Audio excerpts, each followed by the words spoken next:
Okay, people, I am posting to the Zoom, to the YouTube, to put on your game faces. Oh, we're not Are using you the ready pictures for or some anything? music? We are ready for some music. Go.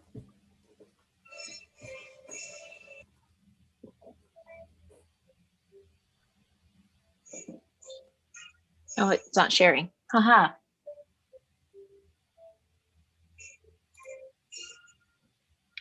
Right. So it's not sharing. I'll have to wait.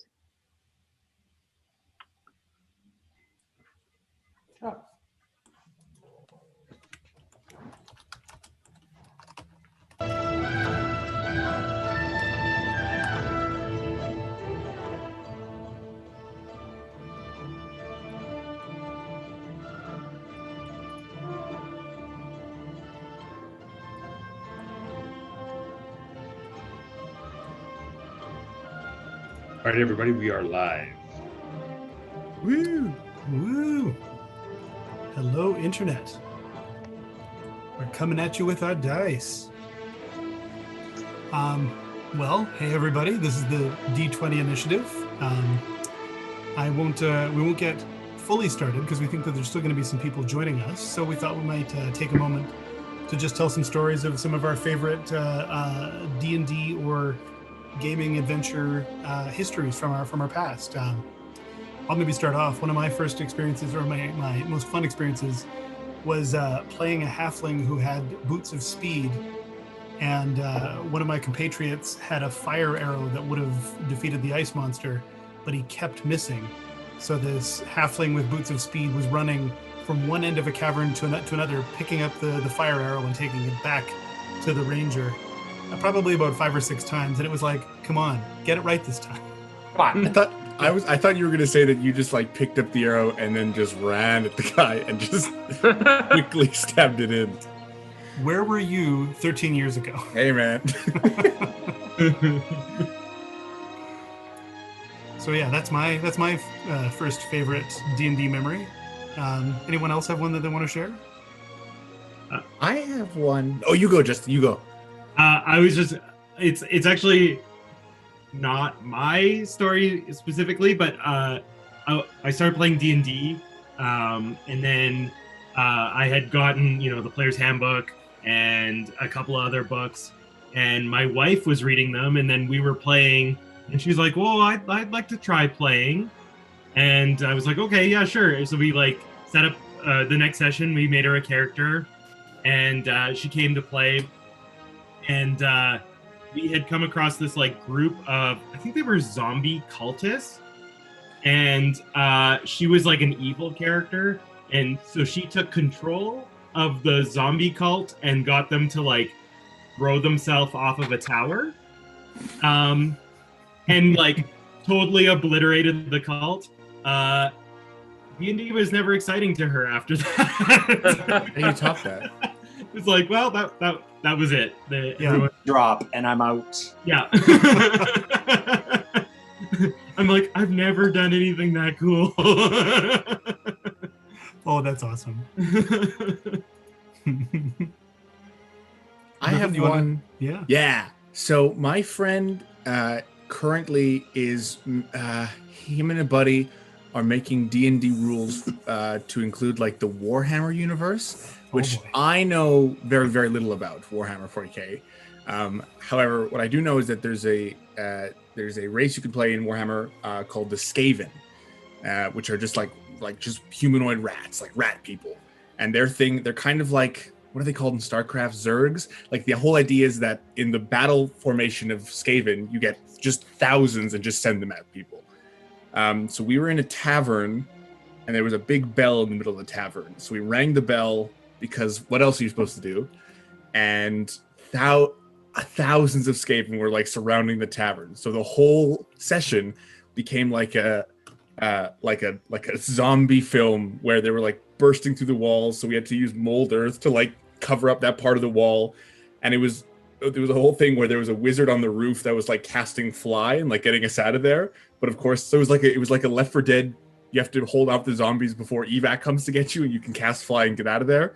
My character ended up dying because I became the martyr of I cast fireball like at my feet and then just like blew up the stairs so that the Skaven couldn't get up. That was the coolest. My character's name was Stomp. She was a Loxodon druid. She had to cast fireball.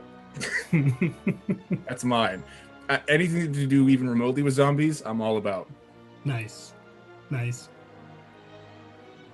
I was running a Star Wars game a while back, several years ago. Yeah, that's you, Jason. Oh, yeah. God.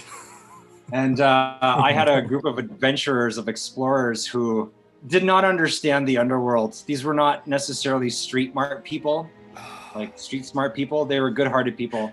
Anyway, they had to smuggle this stowaway princess to Nal Hutta, the Jabba, the Huttese homeworld. Anyway, they didn't really understand the underworld very well. So when they pulled up to the planet, their ship got intercepted by like a patrol guard, essentially the police. And one of the players goes, they hail the other ship and they're like, well, we're, do you guys know where we can get some drugs?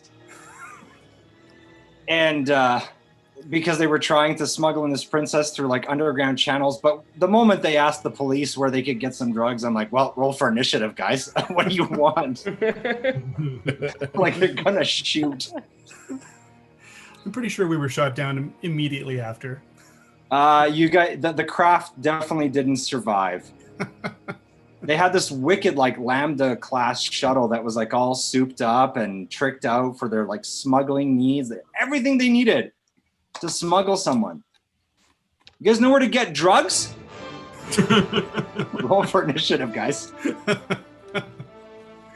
Oh, that's embarrassing.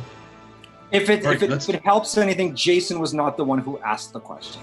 Well, thank you. I didn't stop them either. What was that, Kevin? I was going to say, let's do one more, and then we'll leap in. All right. Who else wants to jump in? I have a real fast one that involves Calvin. Oh. Yes, excellent. Calvin is actually my DM in another campaign, and we are a bit of an obnoxious party, and we always try to get really weird things to happen, and we actually we just talked about it enough, and then he was like, fine, I'll do it. We got him to do a dance party.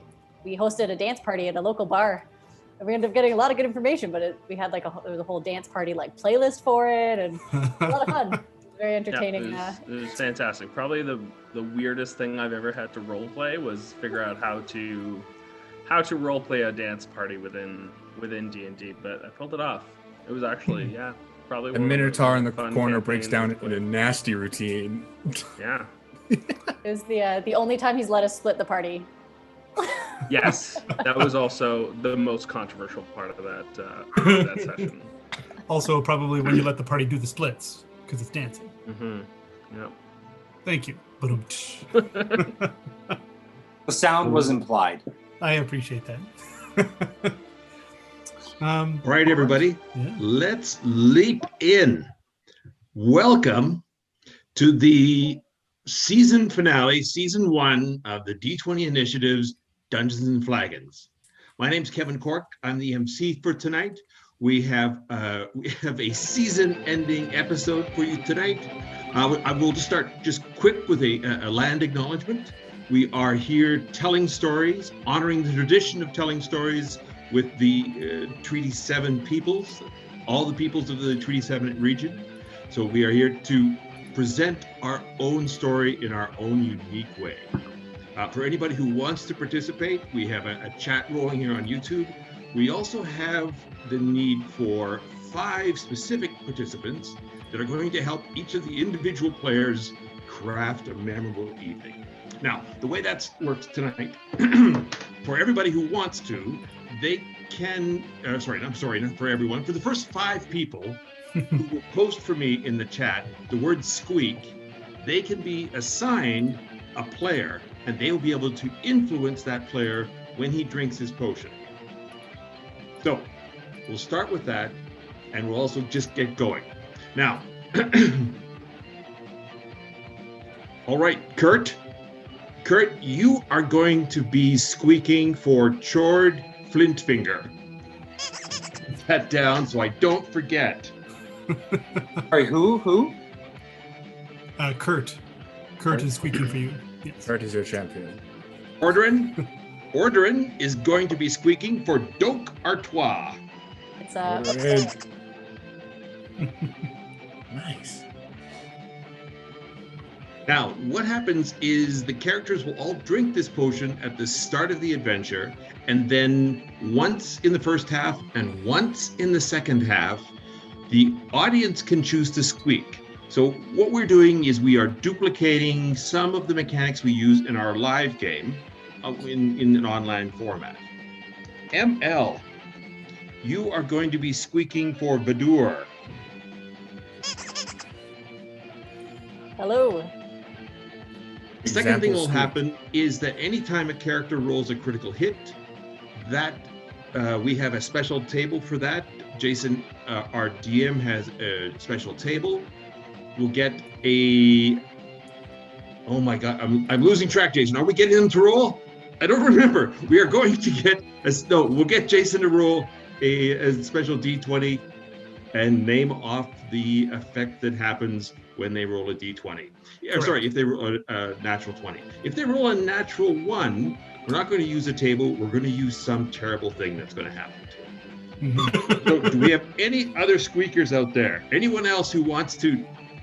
Trap and Gimbal both need some people to help them drive this forward. They need some sort of handicap. You don't want Trap going out there unpotioned.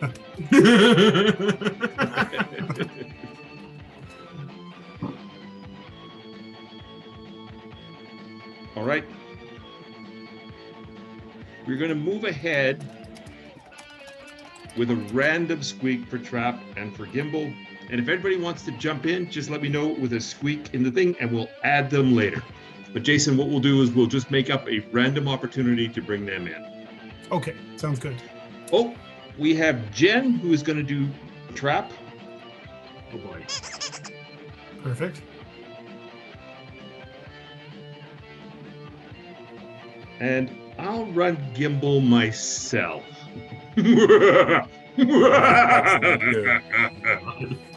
As well. All right. You're taking me, Jen. Yeah, Trap got lucky there. So we are set. This season, first one, is set in the Portal. It's an imaginary, cozy pub loaded deep in an asteroid. The asteroid has currently gathered all the items it needs, and it is now on its final journey. In part one, we saw this amazing fighting shifter who managed to basically save the show single-handedly. There were some other players as well. And now in the part 2 of the episode finale, the ship has arrived at its final destination. Before we get into it, my name is Kevin Cork. Our dungeon master is Jason Memel, and we're going to have each of the players give a quick introduction and do a quick hot 30 about the kind of characters they're playing and what you can expect tonight. So let's start off with, excuse me, let's start off with Sarah. Sarah, tell us about your character. Hello, I'm Sarah, and I'm playing Vidur, who is a dragonborn Tempest cleric. I am Vidur, a dragonborn Tempest.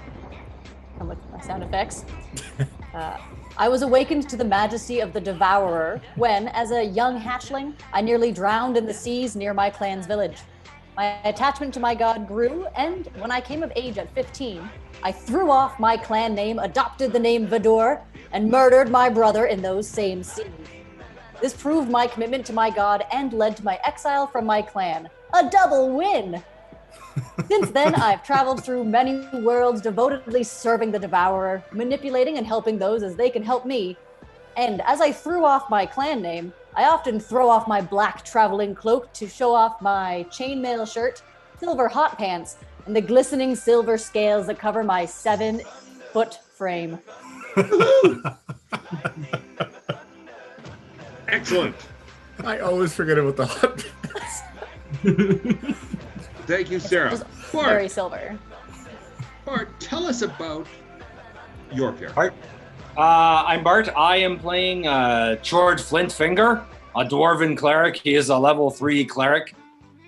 He was called by ill matter after a lifetime of being an impetulant child, not really respecting his parents, frankly being quite the handful, and never realizing how good he had it. So after his parents' death, he was called by ill matter to do better for those who truly suffer, not those who think they suffer. Thank you, Bart. Gimbal. Calvin, tell us about Gimbal. Hi, my name's Calvin, and here is Gimbal Timbers to introduce himself. My name is Gimbal Timbers. I'm a halfling rogue. Let me start off by saying that I've done everything that my mother ever wanted. I gave up on my fanciful dreams of adventure, and instead I studied at the acclaimed Starshine Academy in Neverwinter. I studied arts and horticulture. I started a business as an interior decorator. I even courted a young woman and considered settling down to a domestic life. And you know what? It was boring. So incredibly boring. So when local gangs came seeking protection money, you know what I did? I burned my business down. I faked my death and I quit Neverwinter. I took off on the open road, and I immediately discovered it's extremely hard to make an honest living with an arts degree. Never dismayed, I began freelancing as a public relations agent for roaming mercenary gangs. Eventually, I picked up a few skills, and was only a matter of time before I was able to offer my own services as a mercenary.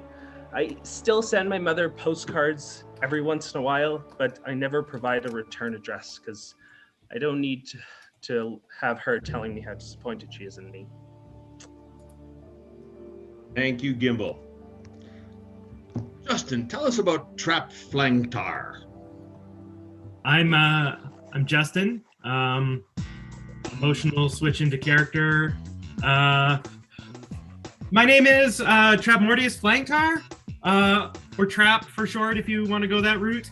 I'm a level 4 half-elf barbarian. I don't really know what that means, but sometimes I get real angry. I'm about 5'9". I have dark hair and a beard. I'm a big fan of beer and growing root vegetables. I'm easy to spot as I am always carrying around my exposed root ficus. Her name's Peggy. She's in this plant Bjorn that I carry on my chest. And she's my best friend. So, yeah. My dream is to become, a gardener and an air guitar master. But I'm also pretty good at hitting stuff, so I do that a lot. And holy asteroids, I don't know what's coming next. Sorry, was the name Peggy? Peggy.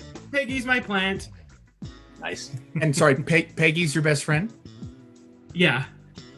Okay. All right, Griffin, tell us about Doak.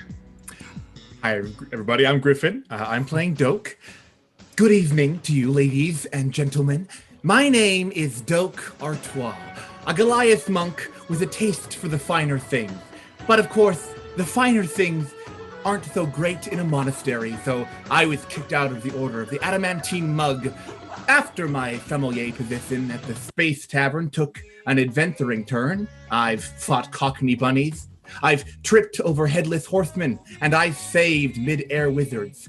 I'm not dainty, but I am drunk. And I just found out that I'm not Trap's best friend, so it's a rough start for old Doak. Excellent. Maybe we'll get there tonight, buddy. Yeah, I guess it's our last chance. Thank you, players.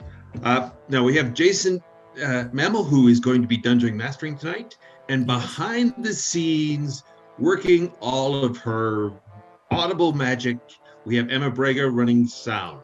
So thank you, Emma. Now, I have talked quickly about the potion effects. What, again, as a reminder, you can only use it twice, once in the first half, once in the second half. So watch for an opportunity for those potion effects to kick in. When you squeak, Jason will pull up a table and we're going to create a random result, positive or negative, about what has happened when the character's potion takes effect. There is going to be one intermission. If anything happens, if that you are uncomfortable, feel free to let us know about that. If there's something that's going on, I want everyone to feel comfortable to talk about that with. You can send me a message. You can talk about us afterwards. And of course, for everyone playing tonight, DM and the players, if you have an issue or if you need something, you want to halt the play to talk something out or to take a break or discuss something, just raise your arms, crossed arms, and we will deal with it right in the moment. Otherwise, expect to be wildly entertained over the next approximately 2 hours. It's going to be an hour 1 and an hour 2. And I think, Jason, am I forgetting anything? Are we ready to roll? I think we're ready to roll. Yeah. Excellent. Thank you all. I'll see you all later. Excellent. Well, yeah. So thank you, Kevin. And Kevin mentioned about the background before we got here, and because this is the season closer, and because we're heading right on the tails of the last adventure, I'm going to do a little bit of catch up and a little bit of fast forwarding as well to kind of get us going. So the ship and the pub have been like chained together and have flown through space, and they've fought goo and space hydras, and sometimes even the ship itself, trying to get to the place in space where their wizard patron has been jailed. He's been held against his will, and you're racing to save him. And you finally arrive. In the last adventure, the last thing that the party saw, and they're now exhausted, which is why everybody but Gimbal is sleeping it off and leaving the rest of the adventure to you. What you now see before you is this enormous statue floating in space. It is like twice as big as Manhattan, to give you like a visual sense, and it's like it's enormous. Like it's basically a figure in robes, but you can't see any limbs or anything like that. You can get the outline of like say shoulders and a head, but you can't see anything clearly. But there is a cavernous space in the hood of the robe, and that's a space that might look like it might be an opening. However, there are also crawling all over this massive rocky temple creatures that look tiny when they're so far away on that gigantic statue, but they're if you got close, they'd be like 5 times larger than your ship in terms of scale. It's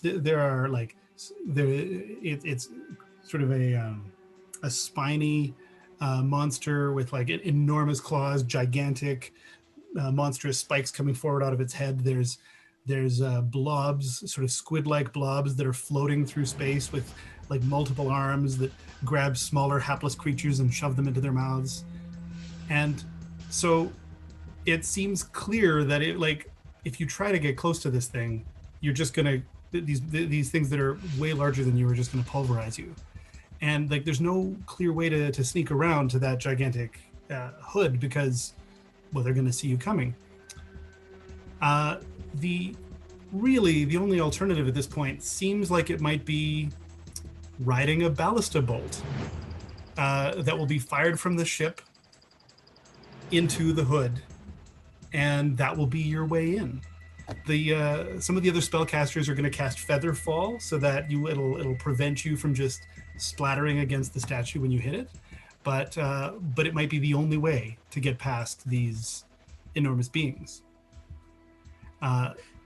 Gimbal, who does have some experience with ballistas, it's true. I'm pretty well versed with this ballista. Exactly. Is going to be the one to give it one more aim just to make sure that it's going to be as on target as it can possibly be. But we're going to give him advantage on this roll because he's been trying this for a while. So the first thing we're going to do is we'll let him aim, and then we'll I'm assuming to steal your nerves, you're all probably going to need shots. Oh yeah. Yeah, I was watching from inside the watching from inside the tavern last time. And Gimbal wasn't great with the ballista, so I'm glad he's learned things. My vision was pretty hazy, but it looked like he was right on the money. Anyway, this is my 11th thought. Let's do it. Great. All right. Yeah, to everybody do your shots.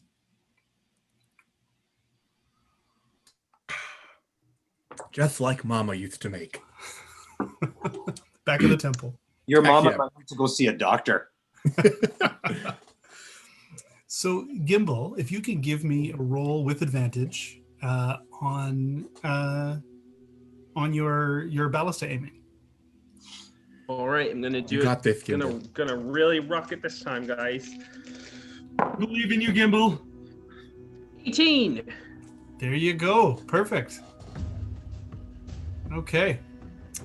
So yeah, so it from what you can tell, you're aimed perfectly. You've even taken into account the like pitch and roll of the ship in space, like as they're both kind of slowly drifting. You know, you've taken all that into account. You know, you've licked your finger, even though the air doesn't matter in space.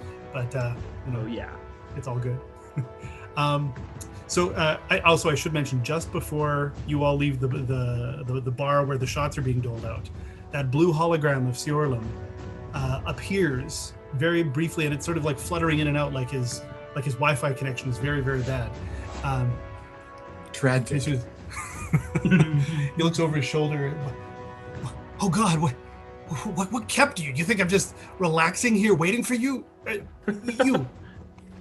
Doke, take that rod and connect it to the orb that you guys got at that cantina. My rod of rulership? Yeah, it's the only thing that's gonna help save you and hide you from the. Poof! He disappears. Oh. Yes, I run over and use all of my mechanical knowledge to secure it a post haste. Well, so not only. Oh, sorry. Go ahead. Are we still asleep? No. Oh, okay, sorry. I thought we were told we were sleeping it off. Okay, sorry. Continue. No, that was the last party. The last party is sleeping it off because it was such hard work getting you here. They couldn't hack it. Except Gimbal. Gimbal rallied. Exactly. Gimbal took a Red Bull. He's fine. Exactly. Maybe it was that slime that you ate. Maybe it was actually energy drink flavor. Oh Too. yeah, there we go. Yeah. A monster. Rutabaga flavored. I don't know why I said rutabaga. That's just the first food that popped into my mind. I take the rod and I run over to it. Okay. You know, strangely, not only does it actually connect, it seems like it almost like magnetically like links in. And as soon as it does, you can all hear a whisper in your minds that is the whisper of everyone else's minds. So what's happening here is that you guys now essentially all are sharing a local area network of telepathy. Can we like control what the others hear from our brain? Yes. Can we everyone. share someone else's? Can we share someone else's thoughts on our own thoughts? No, you can send to the group. Like you can basically do a local send. Basically, it's a psychic group chat. You're sending things out. Everyone else will get it. Can we do a direct message? Yes, with a roll. Yeah. Trap sends everyone. Okay, this is cool, guys. You're all great. Let's do awesome. Doke says, I don't have this number. Who is this? Oh, it's Trap. Oh, ex-best friend. I get it. Vidura sends, I feel this will be distracting more than helpful. We'll find out. Only is helpful. Doke's gonna run over and I'll take point on the ballista bolt. Okay, great. All right. So you're sitting there ready to go? Yeah. Okay. I saddled up right behind Doke. Are you guys sharing the ballista bolt? Trap is, yes. Did not expect Gimbal, that. do you know if we're supposed to go one at a time or in partners? I'd love to go in partners. Guys, I've never really used this for transportation, so I can't really say. You know, like whatever feels natural to you, I'll do my best. I mean, we're all weightless, right? If we're in space, so it shouldn't really matter too much. I want to see it happen. I want to see. Oh no. So Gimbal, are you gonna fire these two off? Boy, am I all right. I'm just rolling my D20. Yes.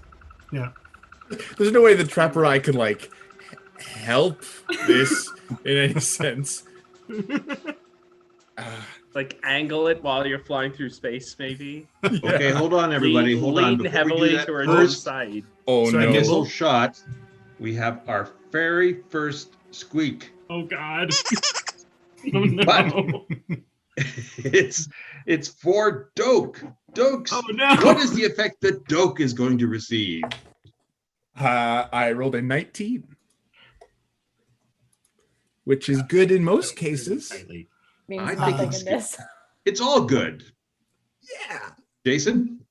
So a cloud of frost sparkles all over your body and spreads out like a freshly shaken snow globe. All creatures within 10 feet of you must make a DC 10 con save or take 1d6 cold damage. It happens when I get excited. I'm so sorry. You got cold flashes. One of my mentors told me to stay frosty once, and I've kind of just kept going with it. I rolled All a right, I'm 19. just going to give everyone just a quick heads up. I'm sorry, everyone in the audience. There is a bit of a lag. So when the squeak hits, we are still seeing it. It's just going to take us a moment to show it up on the screen. But we are seeing it. Odorin, I think this was a great time. Yes, yeah, this was perfect squeaking. Okay, so yes, so not only because Trap you rolled better than the difficulty, you are, if anything, it feels refreshing. I was really sweaty, so now I'm feeling pretty comfortable. Yeah. Okay, and Gimbal, what did you roll when you were just before the squeak happened? Right. Oh, I didn't roll yet, so Okay. here we go. Okay. That is a 13. That's a 13. Ka-chunk! You two are flying through space at unbelievable speeds. There's like little asteroids that are passing by you. Yes, exactly. That's exactly what's happening to both of you. Right. Can I get both of you to give me a Constitution check? Oh, no. A check or a imagine- saving throw? Ooh, good question. A check. Oh no. Okay. That's an 8. That's a 7.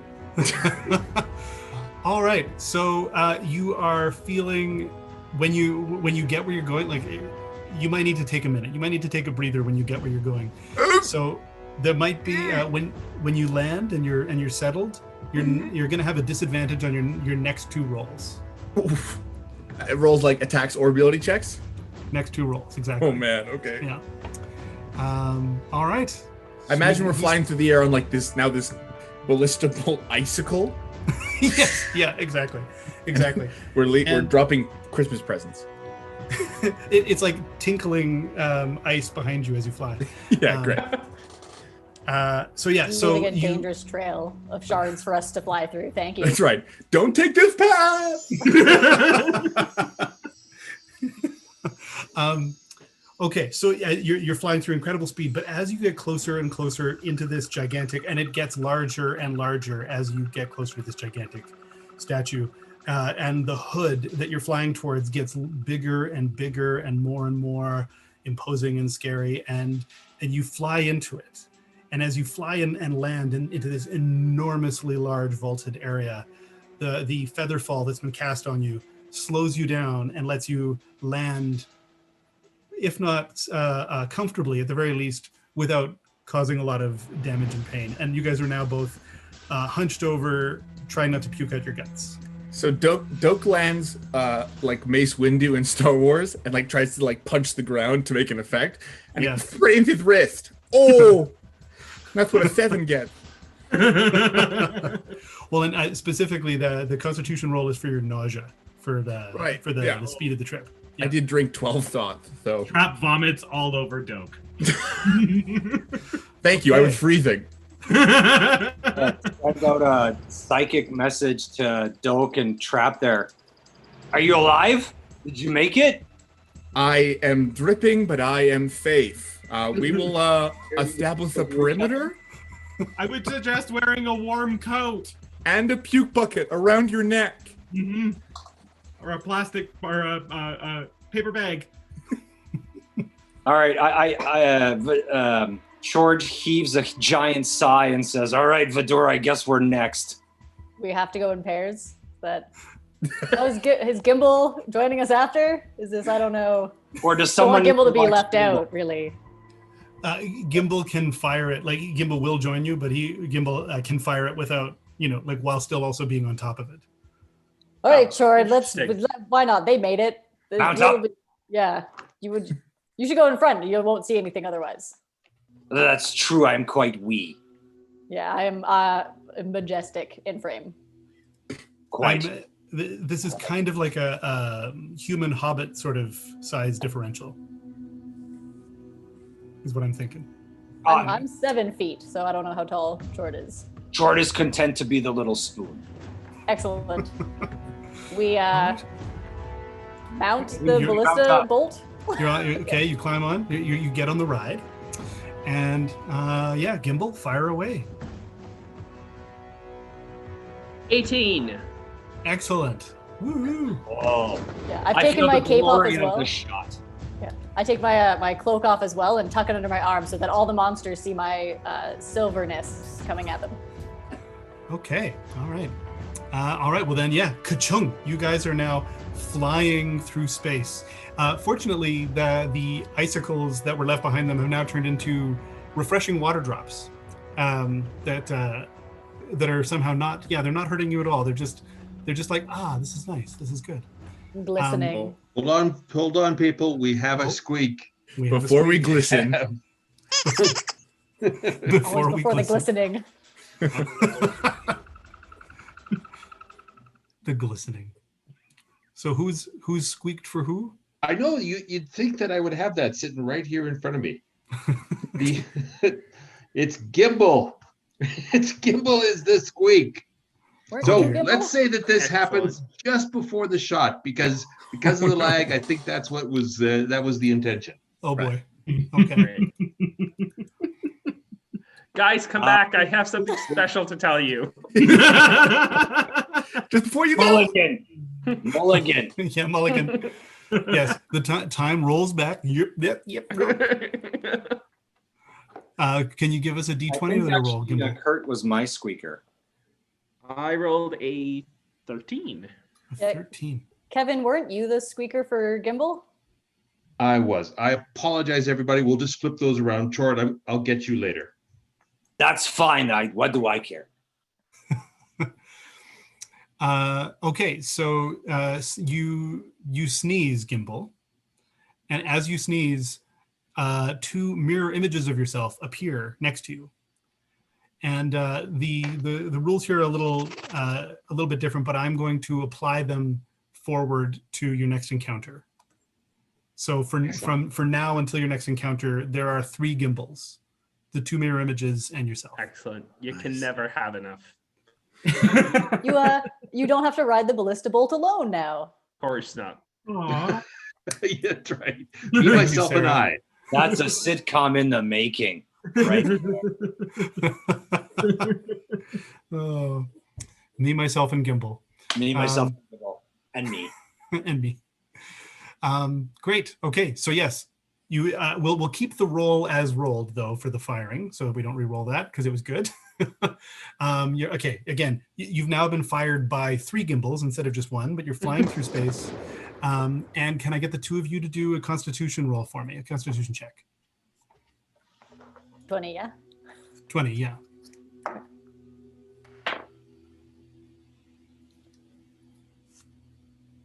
$19. 19. Excellent. Okay, you're feeling like this isn't your first ballista ride. Chord? I don't like it. I don't like what's happening. Whatever happens to my body happens. I rolled a 2. That's a 6. Like, ugh. I'm regretting doing this with you. I regret doing this by myself or with anybody, really. This has not turned out well. I'm sorry, darling. You can probably Does it clean come off this. past me? In Oh, No. yes. into the Yeah. door?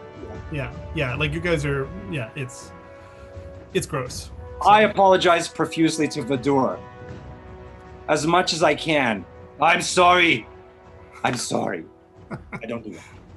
So, Vidur, you have something gross happen to you, but you will not get the difficulty or the disadvantage on your next 2 rolls. Chord will, though. Okay. Yeah. I'm grabbing Trap by the shoulder and going, yeah! Oh! No! Oh! Yeah, these 2 come in and land pretty much the same place you guys did. Gimbal had perfect aim, but yeah, you both dismount as the ballista slows to a feathery fall, and yeah. So you start to clean each other off, or clean yourselves off rather. Yeah, I'm not Sorry. cleaning anybody off. I'm only cleaning that off was myself. That was a misspeaking. I strongly object to anybody cleaning me off. I'll take care of it. Thank you very much. That was a slip of the tongue. I've already rolled around in statue dust. You're covered in it. It'll give you an AC bonus. No, I'm kidding. Okay, so Gimbal, do you want to fire yourself now? Yourself and your 2 friends. Yeah, absolutely. I'm just gonna try and pick a path that avoids all the floating vomit that's now in my way. Jason, I have a question. Yes. So Doke is going to, if this is possible in space, can Doke light 2 torches? And can Doke try and air traffic control to help Gimbal? I'll allow it. Yeah, I think that's such a fun idea. I'm kind of getting what was that movie, The Rock? Or no, there's some 80s with Nicolas Cage. Yeah. Yeah. That's kind of the epic the epic image that I've got in my head of you doing that right now. So I'll give it to you. So Die Hard. Die Hard. I'm just saying Die Hard. Okay, Die Hard. Thank God Kevin's here. I don't know how to do this, so so Doke's just spelling letters that have 2 lines. So T and X. Gimbal, I'm going to give you a +2 on that roll for the support that Doke is giving you. All right, excellent. Here we go. It's a 9 plus 2 is 11. Okay, that will jump on. In fact, actually, the way I described it, you actually kind of had to be sitting on it, and then you're just kind of pushing the lever so that you can launch. So, all right, yeah, you're flying through space. You get spattered by small droplets of what might be ice water and what might be anything else. Carrots, maybe. I'm sorry. Excellent. Right. Gimbal, can you give me a Constitution roll? 19. 19. None of this bothers you. This is Of course it wouldn't. Yeah, I think you're now so one with the ballista that you're just, this is all just natural to you. Of course it is. Yeah. So essentially, after the other 4 of you have arrived, basically in disgusting circumstances, Gimbal just kind of comes and lands softly and naturally, and just takes in the scene. So you arrive from your landing here, and you're inside the hood of that gigantic statue. It's an enormously vaulted ceiling. There's something about the atmosphere of this place that strikes you oddly. You can hear a distant piping at the very, very edge of your hearing. You're not even sure if you can hear it or if you just thought you could hear it. It's lit dimly from the stars outside and from the soft bounce of violet light from a distant corner of the room where this vaulted room tapers down into a smaller tunnel that goes further away. Now that curve seems to look like it's somehow both leading to a smaller passageway and a larger passageway at the same time. I might give, just as a visual reference, like an M.C. Escher drawing that's kind of giving you a really strange perspective sense. And everything here feels odd. It feels odd to look at it. It feels odd to hear it. It's disorienting, and everything feels just like it's slightly out of focus. You can actually all feel like a headache kind of like a low-level headache starting. And there is, near this landing area, near where you guys have landed, there's a strange statue, or I don't know, a carved thing, an art project maybe. It's 6 feet high, 4 feet wide, like a barrel almost. And it's the barrel has ridges, and on the end of each ridge are these tapering stalks that end in filaments. And in those filaments are hung small little pouches. In between the ridges are these strange growths that seem to resemble wings, but like you can't tell in any way how they would operate. And at the bottom is basically just a mess of tentacles or pseudopods that are just pushing down onto the ground. And so even though it's a statue, this appears to be the full configuration of it. As you're exploring this area, you can also hear through the telepathy that you've got a very slight whisper that you can't make out the words of, but that you can hear is sort of always present. Trap cuddles up to Doke a little bit in mild fear. Doke forgets that he's mad and puts an arm around Trap. Oh my god, that was so sweet. It's like worth the whole game right there. Are the pouches also made of stone, or do the pouches look like they're burlap or like another material? They definitely look like another material. If it's leather, it doesn't seem like like cow leather or whatever. Oh no. Yeah. I'll bring Trap and I'll go look at a pouch. Okay. All right. So when you pop open the pouch, like it's basically like physically it's about that big, like a man bag, a satchel. Right. And when you lift it open, there are various like hooks and what's the word?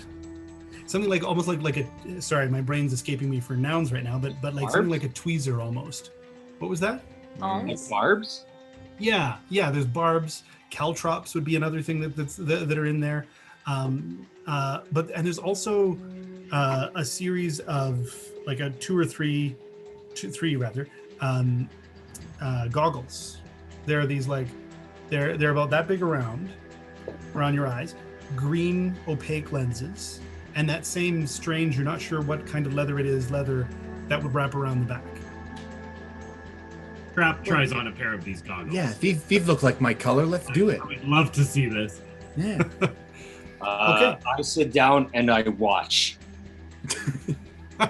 I'm still cleaning my scales off, so I'm just far away from Chord. And George Chunder. I apologize. Chord Chunder. My We George should move Chunder. on. sorry. How dare I say that? George Chunder. Okay, no, I'm gonna stop going with that joke.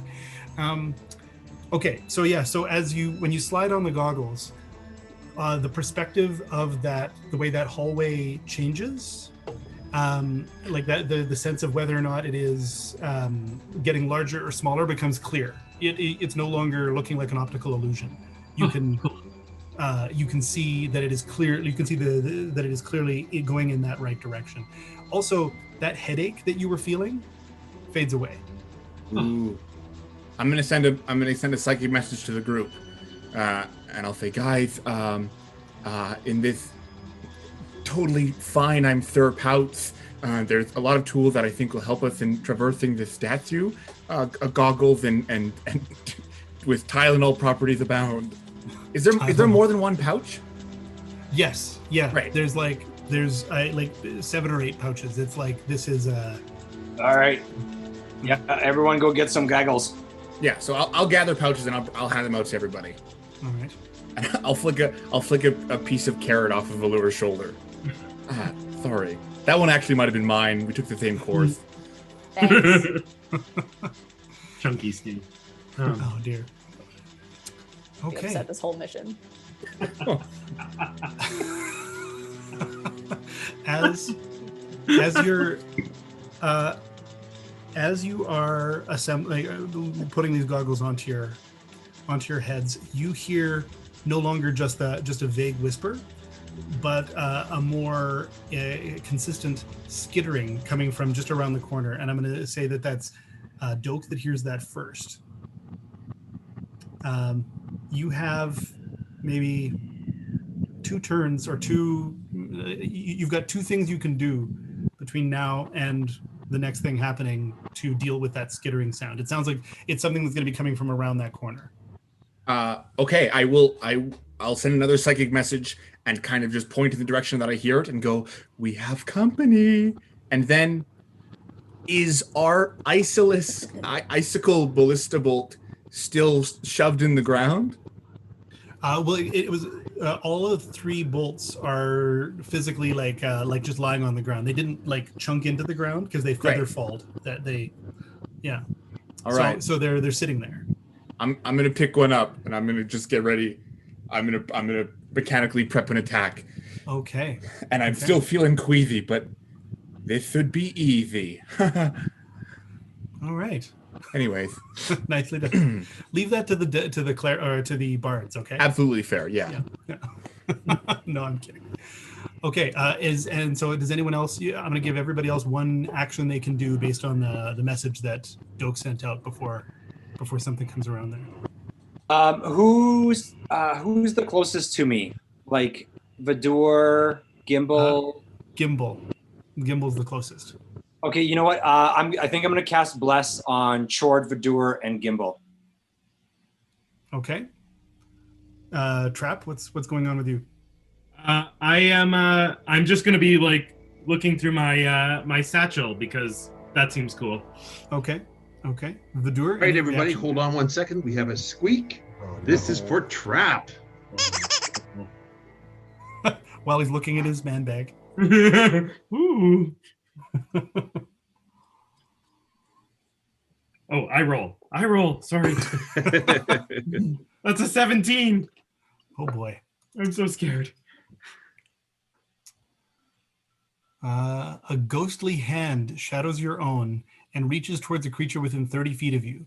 The touch causes 1d4 necrotic damage, and the target can't regain HP for 1 round. You gain temporary hit points equal to the damage dealt. I'm going to be super nice, and I'm going to let that hand go towards I'll let you use that as your first attack. Oh, okay. Nice. That is very nice. Ooh. Cool. Okay, and sorry, and did we get your next action? I think Doak's move seems like a real good plan. So I pick up another ballista bolt and pull out my warhammer with the other hand. I'm ready. All right. Nice. Doak whispers, so dope. We are epic. I say in all caps to everyone. I look up and I call to Ilmater, my god, and I say, "Oh, bless us one, for here it comes once again." And I bless Gimbal and Vidur. Excellent. And Gimbal, what's your next action? I'm gonna take a swig of my drink and I'm going to pull out my shark bow. Is there still 3 Gimbals? Yes, there are. Nice. Yeah. Oh hell yeah. Cool. I try and use my ghost hand to like high five all 3 of them at once. No, don't do that. Damage. What's the matter? All right, I forgot. I'm sorry. I gain 12 hit points. Yeah. Okay, so let's see. Sorry, I'm just checking my details here. So, skittering around the corner, there is a horde of rats. But more so than rats, their skulls are glowing, and you swear you can see their brains inside their skulls glowing. And the chittering that you can hear in your thoughts starts to coalesce into actual words like hunger and flesh and master. Oh no. And tottering alongside them, almost like they definitely don't look like they're fully conscious, are 3 three humans, they're men at arms in regular armor and holding weaponry that move in a sort of herky-jerky method, like they're being puppeted. Is there any way that if there's any monastery training that Doak might know what these things are? In terms of, centering one's mind and being outside influences, and Griffin making things up on the spot. Yeah, I don't think your temple training would cover what these are. Totally, there's no way. Yeah, it doesn't come up very often. It's not like, and now let us turn to the lesson of the rats with the glowing brains. And finally, chapter 3. Yes. Okay, but so let's roll for initiative, everybody. And I have disadvantage on this, right? Okay. Oh, yeah, I do too. Yeah, me too.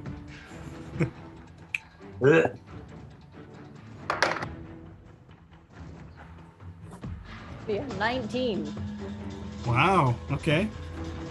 An 11 for rolls. Doak. Okay. Sorry, that was 11 for Doak.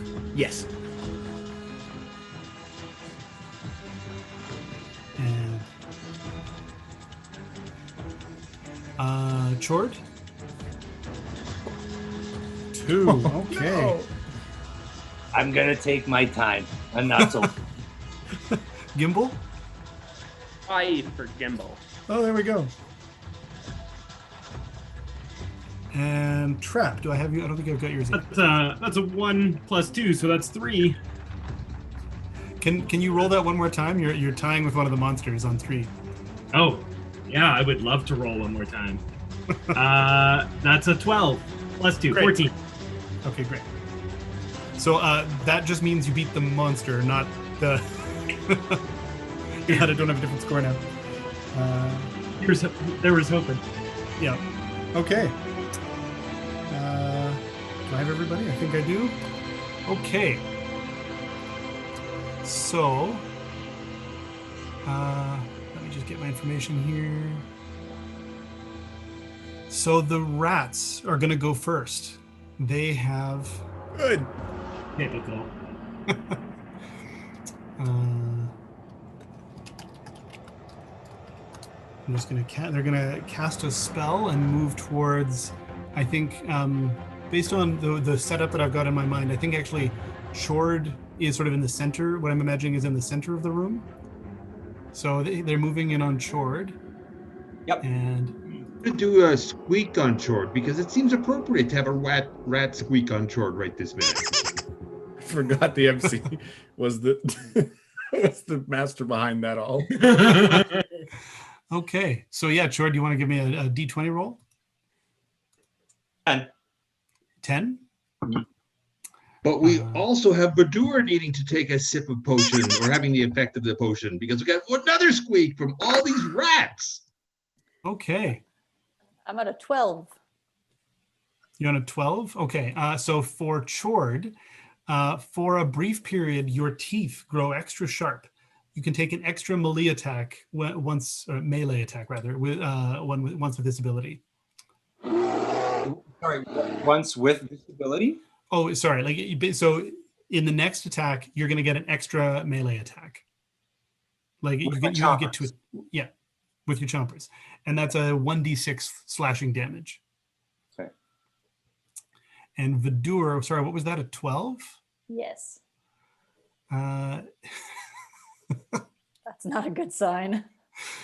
Your nose glows with an incandescent light for 1 minute. You can change the color to anything you want. Oh, that's so magical. Oh. Great. Yeah, it's white light. White light. Wow. Yeah. Everything's coming up for Dur. It's a great day, really. Yeah. All right. So the rats are casting a spell on you, and they're moving in on you, Chord. If you can give me a wisdom saving throw. Oh, I sure can.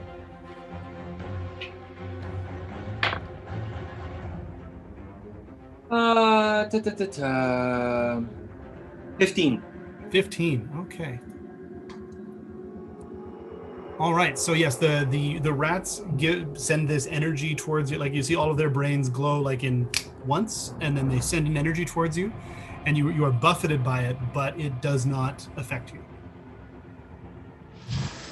And the rats don't get to you on this turn, but they will on the next one. Vidur.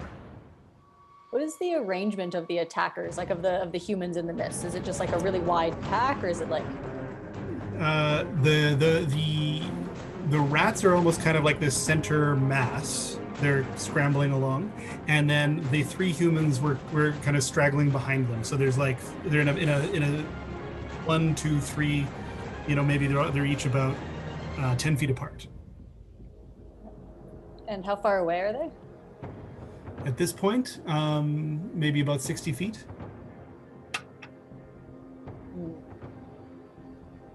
They're like within 60 feet? They are 60 feet from you. So something that's a range of 60 feet, then... I'll allow it. Okay. You just move 5 feet. Yeah, exactly. You I walk forward. Yeah. Take one step forward, and then you're good. I'm going to use command on one of these human creatures. Okay. So they've got to succeed on a wisdom saving throw or follow my command on their next turn. And my command for this, I'm going to go for the center one. Okay. It's nice and balanced. Now I'm going to say grovel. And if they don't succeed, they must fall prone and end its turn. Okay. And it does really good with the music. No kidding. And that's with the wisdom saving throw? Yes. Okay. Okay. And that's just anything you can see? Like you don't have to shoot that spell or anything? No, just a one-word command to a creature I can see within range. And range is Okay. 60 feet. Hence the question. Yes. Okay. Okay. Well, yeah. So that first human, it actually like jerks in this really like strange way. Like there's something in it that's actually fighting your. It already was behaving like a puppet, and now it's like there's two people puppeting it at the same time. And then, against its will, it kind of goes down and puts its hands on the stone and bows down. I feel better now. There we go. Vidur. Okay, Doke. So Doke doesn't see Vidur cast that spell because he's too focused. So he goes, "Yes, bow to me." But before, or I guess during that, did you say there was hundreds of rats coming at us? No. I don't know if it says exactly how many. 40? I don't know. It's Okay. a horde. It's yeah. Right. No, sure. I was making sure there wasn't like thousands. Okay, great. Yeah. So I'll take my my frosty ballista and I'll take aim and fire it at one of the humans that is not groveling. Okay. Oh, I also have disadvantage on this roll. Hold up. This is my last one. Yep. So that'll be a 5 to hit. Your icy bolt. You sort of miss the lob. It sort of goes further higher than you expected, and just goes like ka-tung. Yeah, rattles on the stone. I'm looking at the groveling human, and I'm feeling really pleased. So I go, got him. Just way over. Exactly. Aim a little lower next time, Doke.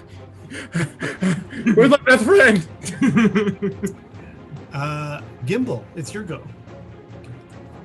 Right. Well, I've got my longbow out, so I might as well use it. I yell at one of the humans, "Look alive, you ugly idiot!" And I take a nice shot at him. At one of the humans. Yep. All right. And I rolled a 2, so.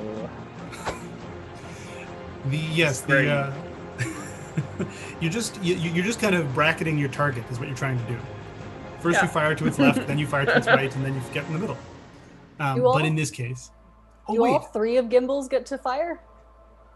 No. Can you imagine? but that'd be great. They all look like they're firing, but only one bolt actually flies. Yeah. Okay, where was I? So yeah, Gimbal went. Trap.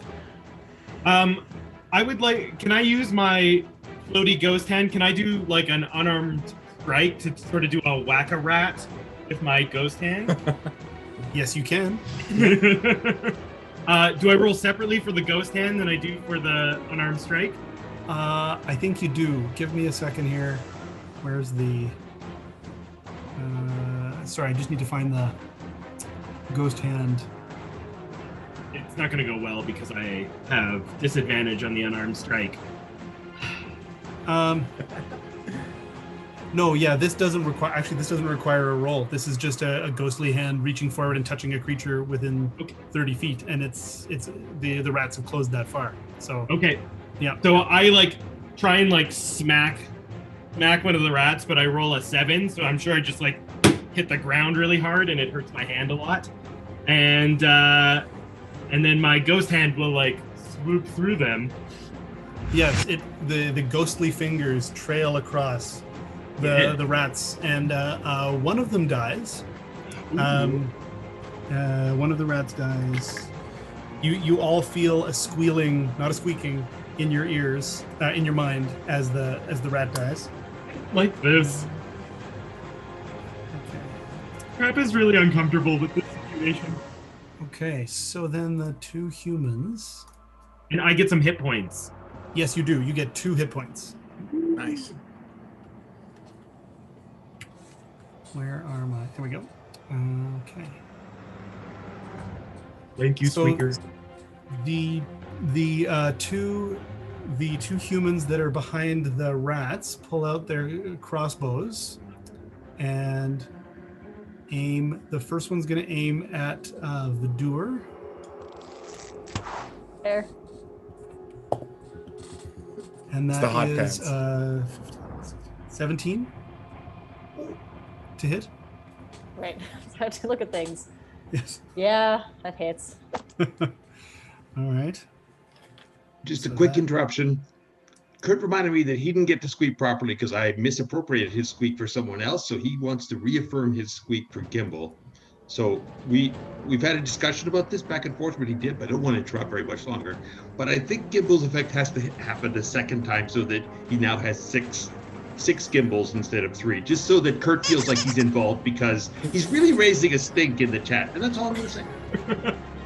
What were you drinking, Gimbal? There's so many of you. Or maybe we what were drinking? we all drinking? Yeah. Yeah. What are these goggles doing to me? So that's 5 points of damage to you, Vidur.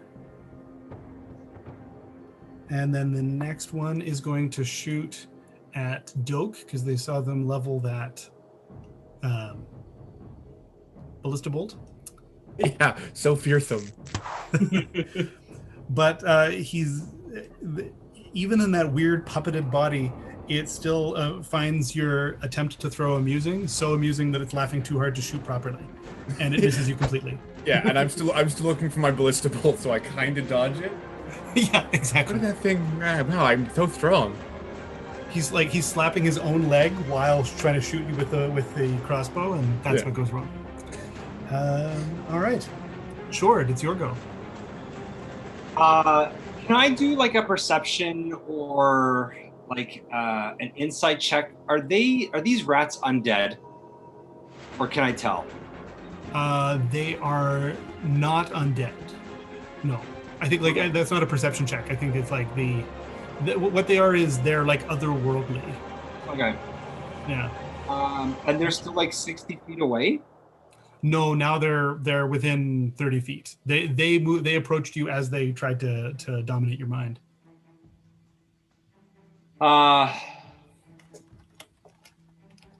Okay, I will. I'll try to sacred flame one of the rats. Okay. So flames come out of my fingers, and the damn rat has to take a dexterity check. Otherwise, it takes 1d8. All right. Oh, now I know why you were asking about if they were undead. You don't know why? No, now I do. Yes. Yes. bite. Yes. Okay, so in a dexterity saving throw, did you say? Yeah. Okay. And that's on, what's your difficulty number? Like, what's the difficulty number I have to beat? Well, what would be my spell casting?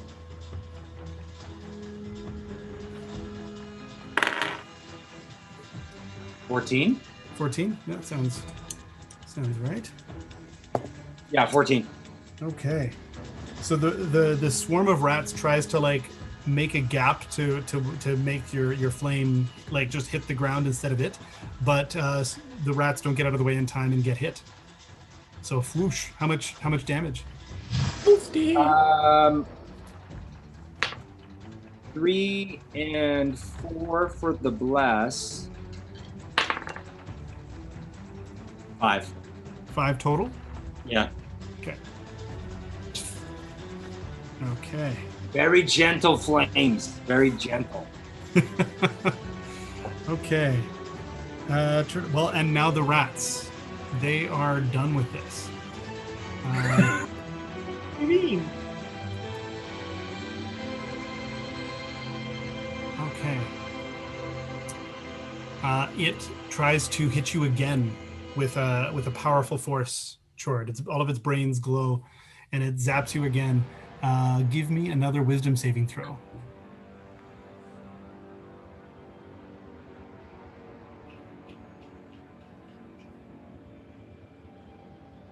Wisdom 17. 17.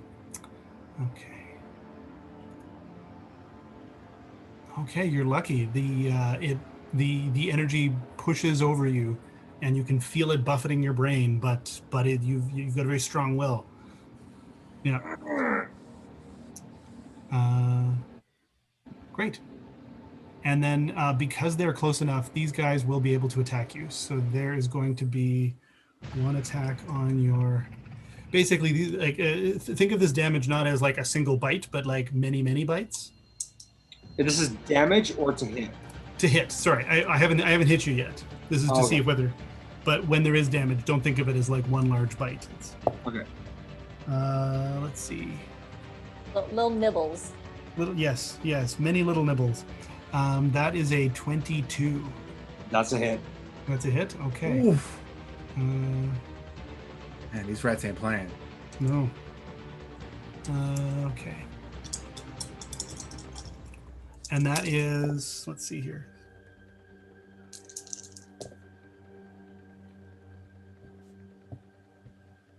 Uh, 14 points of damage. I've seen worse. They swarm all over you and like taking like bites of your flesh as they go. Help! You okay, buddy? Jesus Cut Christ! off. The rats are everywhere. Oh, ill matter. What have you besought upon me? Oh, I accept your punishment. Vidur, it's your go. Yes, it is. How close are the rats to me now? But the way I'm kind of having it in my head is that you got Chord was sort of furthest forward, and then you and Doak and Gimbal were all kind of further back. So I'm ballparking it at about 20 feet. So not really melee range yet? No, you could close to it. Chord, you're hurting, aren't you? I'm okay. I'm okay. Okay. I can take another hit. Okay. And I say that in character, like, I'm all right. We're doing this through the mental thing so the rats can't hear us. Yeah. Yeah. Those be sneaky, those rats. Yeah.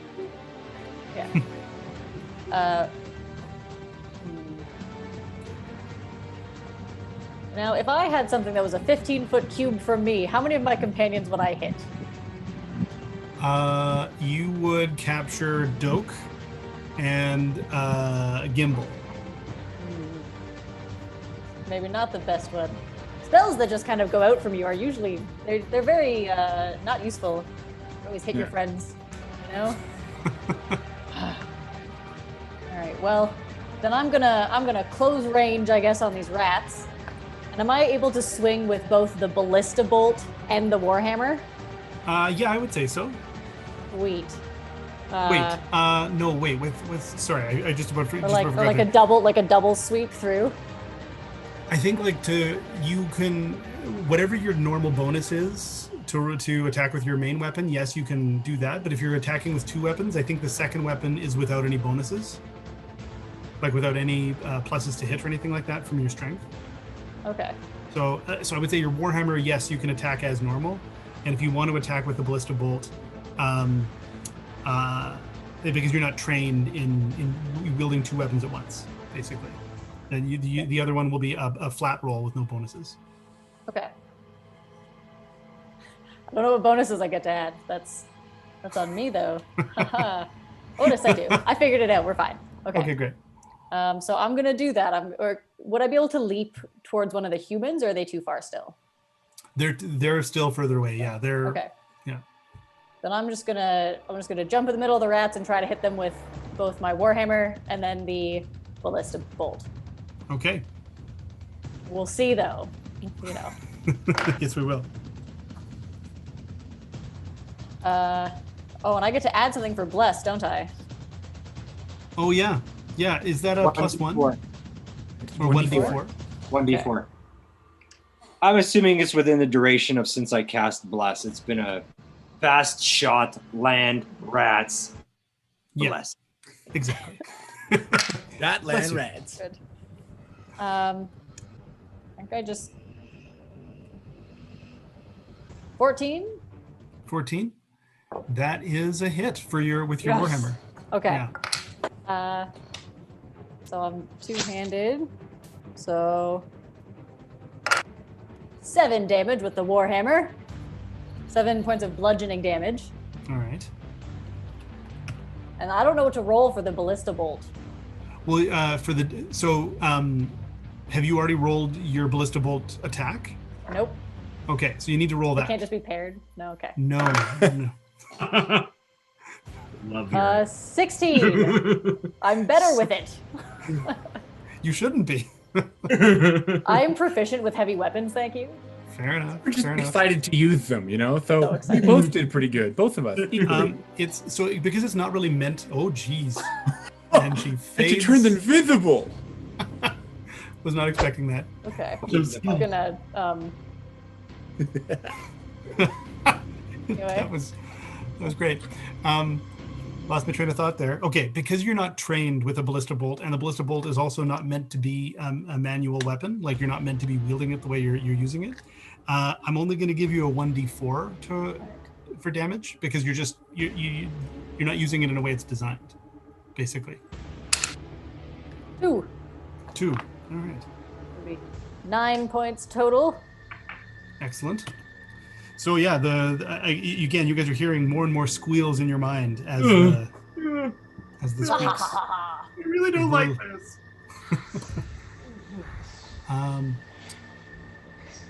And yeah, those creepy whispers are also what you're hearing. Okay, who's next? Doke's next. Yeah, so I'll also run up and take some cracks at that rat pile that just came in and chomping on shore. So I'll pull out my quarterstaff and just like full on grab the end of the quarterstaff and just whack the ground where the rats are. Okay. That'll be an 11 to hit. You know, just as your stick comes down, the rats make space for it. Mother God, oh, you know, So I saw it coming. So Doke's gonna get kind of mad about it, and his fists start going really fast, kind of freaking out. And I'm gonna spend a key point to activate Flurry of Blows. Okay. All right. So I get 2 more unarmed attacks. So I've given up on the quarterstaff, and I'm punching the statue, trying to hit some rats. You punching the statue or the rats? Oh, the rats. Let's hope I hit the rats. Man, those rats are really real. One of them is so I punch and kind of hold my hand back as I punch some statue stone. But one was a 21 to hit. Okay. Yes. Well. Okay. That was a palpable hit. So that'll be 5 damage as I punch a rat to death, like a 5 hero. damage. Okay. Great. Well, that's there are now significantly less rats. There's probably about half as many rats as there were when they first came through. Nice. Gimbal. It's your turn. And you're muted, by the way. Gimbal, your psychic messaging might be turned off. Right. I think I might as well take another shot at one of the fancy humans. I'll try and take him out. And I'm gonna add my bless modifier this time. All right. Totally forgot to do that the last time. And 18. 18. Great. Well, there you go. That will do it. Okay, so yeah, give me your damage. Oh boy, am I ever. 3. All of 3 damage. Oh man, these rats are killing us. No, wait, that was at the humans, right? Gimbal, you were shooting at the. It was for the humans, yeah. Right, and that was 3 points of damage. Great. Okay. Trap. Well, all the squealing in my head and my hand hurts from hitting the ground last time, and I go into a rage and I pull out my hand axes and I use the blunt side to smash the rats. Excellent. So I'm 2-weapon fighting with my hand axes. Okay. Nice. So the first one I hit with I get a 14 to hit. Okay, that's a hit. Excellent. And the second one I get a 23 to hit. 23. Okay, yeah, those are both hits. All right. Solid So I hits. hit for 6 points total damage. No, that's 10 points total damage. Okay, I was like, that doesn't sound right. That's 10 is much better. The rats, as you are smashing them, there's now only like a handful left. The language in their thoughts is devolving. It's getting less like it's gone from them whispering words and having like intelligence to now it's just grunts and squeaks that you're hearing.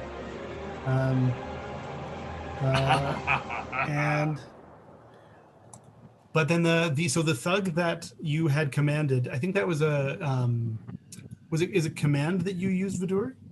Yes. Yeah. Okay. So I'm just gonna Yeah. roll to see if it kicks the effect.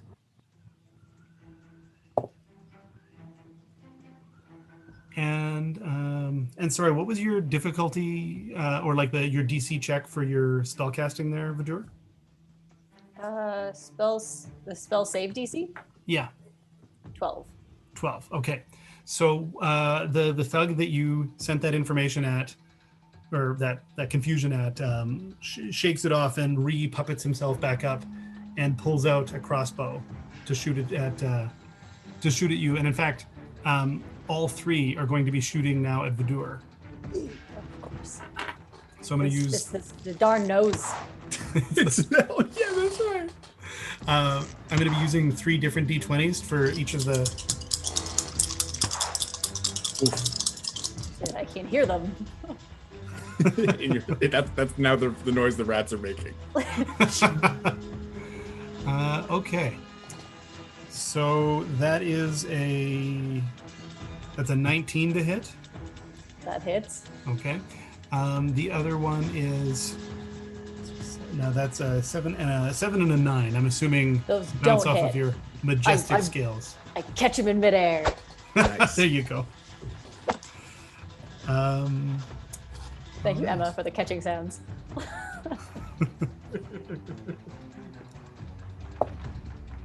All right, but that one that gets through hits you for 9 points of damage. That's quite a crossbow. Great. Okay, and last we've got Chord. Are there still rats on me? Yes. Well, they're around you. They move. They They're went around. over you to bite So, you. Yeah, but I they're will around. I unsheath my warhammer and I try to take a swing at as many of them as I possibly can. You're causing me so much trouble. All right, give me an attack roll. Don't want to play anymore. Oh no. We're all waiting. What did you roll? With Six. With the bonuses, it's a 6. Okay.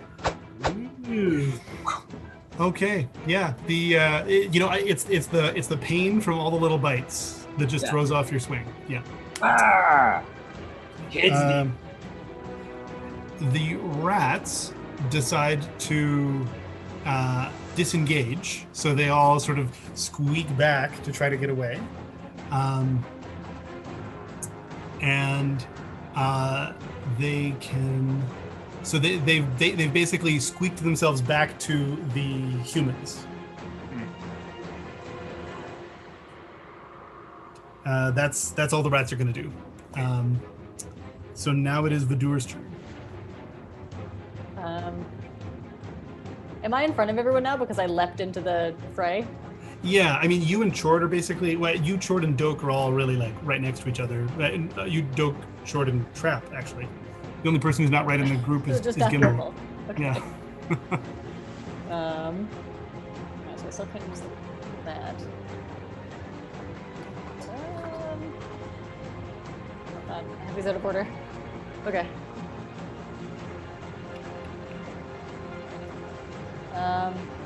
I'm going to use Guiding Bolt and streak a flash of light towards... I'm going to go for that middle guy again. I don't like him. He stood up.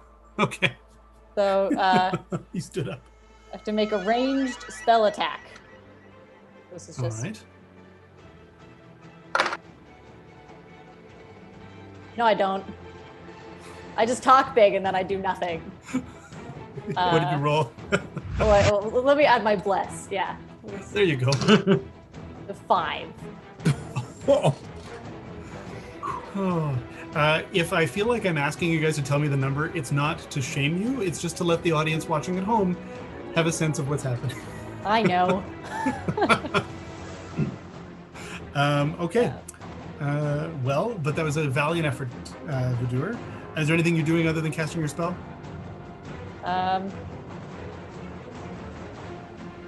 I can't also chuck the bolt, can I? No.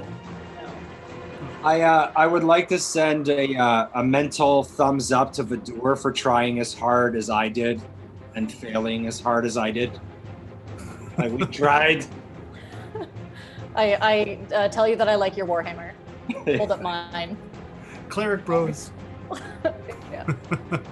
That's it. That's all I do. Okay. All right, Doke. So Doke is going to go into the most monkish rage that he can and give chase to the rats. So he bolts across the statue because he can move 40 feet. Yeah. And he's going to one hand take and swing with the quarterstaff, and to just lay down 2 punches as I'm going to activate another flurry of blows onto the rats. Okay. All right. All right. So swing with the quarterstaff, and I got a 14. 14. Yep, that'll do. Yeah. Nice. I'm hoping I can like gulf a few rats away. Well, yeah. Like the way I'm almost kind of seeing is that because they're scrambling along, it's like you're clearing the deck. You know what I mean? Like you're just making sweeping a them path. across. Yeah. That's 8 bludgeoning damage. 8 bludgeoning damage. Okay. So the last of the rats, as they're running away, are all like hit. It's basically like your staff catches rat as you go to the point where you've caught all the rats and they are flung in corpse fashion into the air and across the passageway. You've defeated the rats. Perfect. And the humans are still dancing around? Yeah, they're still dancing around. I'm gonna run to the middle one and lay those 2 punches right in his crossbow and face. Okay, all right.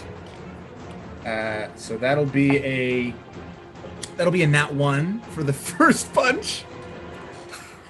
So my guess is I want to like punch his collarbone, and that like really hurts. Like it hurt you. Yeah. Yeah. Yeah, or like you hit his shin or something. That's right. Okay. And the second one is that's better. That's a dirty 20. So sorry. Sorry, I was just going to say dirty 20 for the folks at home is basically he rolled a die and all of those bonuses added up to 20. Right, that's right. So I've punched his collarbone and that didn't work out. So I'm going to shake off my fist and readjust and uppercut him for 5 damage. 5 damage. Nice. Okay. And as well, when I activate Flurry of Blows, because of my Drunken Master technique, I can disengage and then move 10 feet. So I'm going to like punch and then swing back and kind of step back 10 feet. Okay, well that's handy. All right, so let's see here, Doke. Gimbal. Perfect. All right, cool. How far away are these humans from me?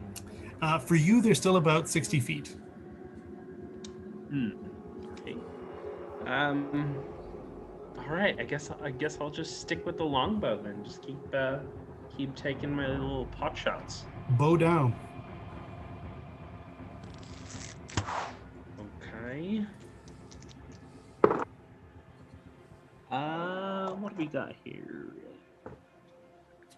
So that's 17. 17. Okay, yep, that'll hit.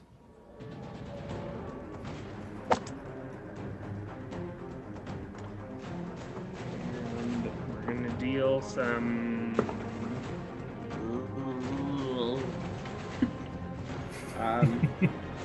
4 points.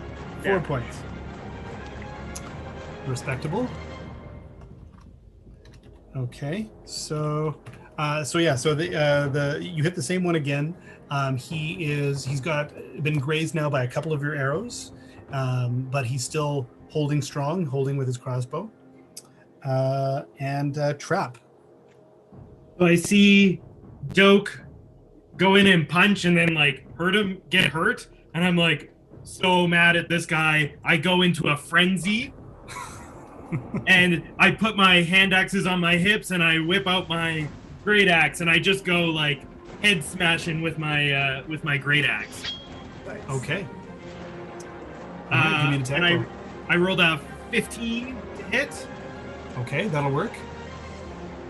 And I rolled for 9 points of damage. 9 points of damage. Wow. And then I roar in his face. Roar! Mind Flayer! Roar!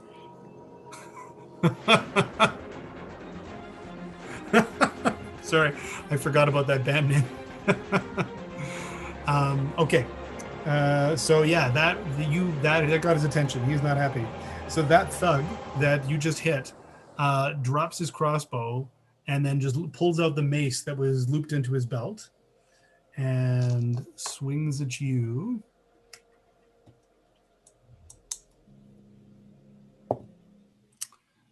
That is 13. That does not hit. Okay, you dance back out of his range. And I play a little ditty on my great axe. The other two don't seem to take notice of what's happening to their friend in the middle and continue to shoot at Vidur. Interesting. Great. That's a 15, 16, 17. Yep. Okay. I like that. Yep. Oh, and that's like a 7. Nah, get out of here. For 7 points of damage. Okay. Chord. Is the mace wielding guy closest? Like, is he closer to me? Like the guy who attacked Trap? Yeah. So all three of them more or less stayed back, and you all advanced towards them.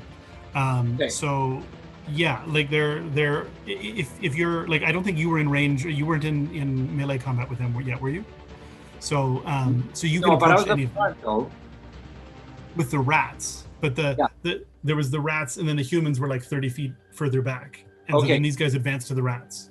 And so now- Can I spend can I ask Vidor like how she's doing hit point wise? Like Vidor, how are you doing? Yeah, I think I'll let you do that as a bonus action. We're down to about a third of health. Okay, Get, I'm gonna cast ability. I'll cast Cure Wounds, if that's all right.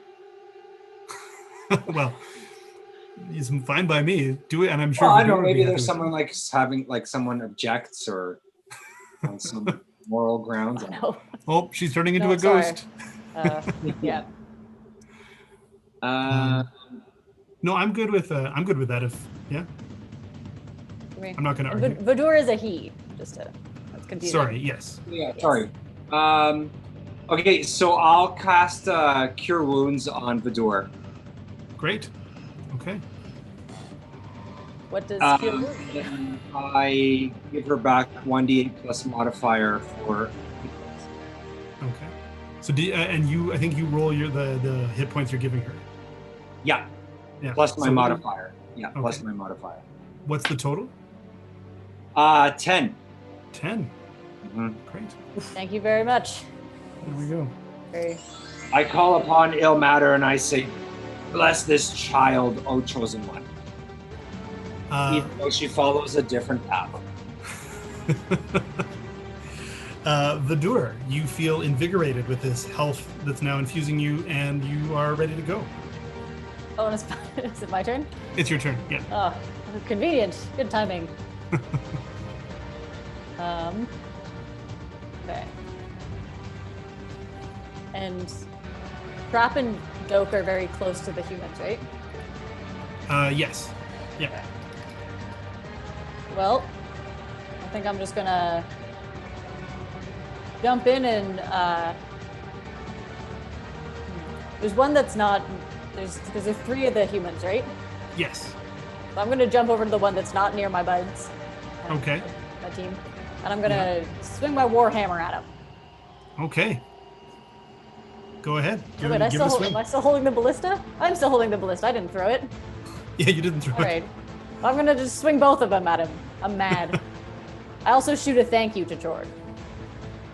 I'll let you do the thank you as a bonus action.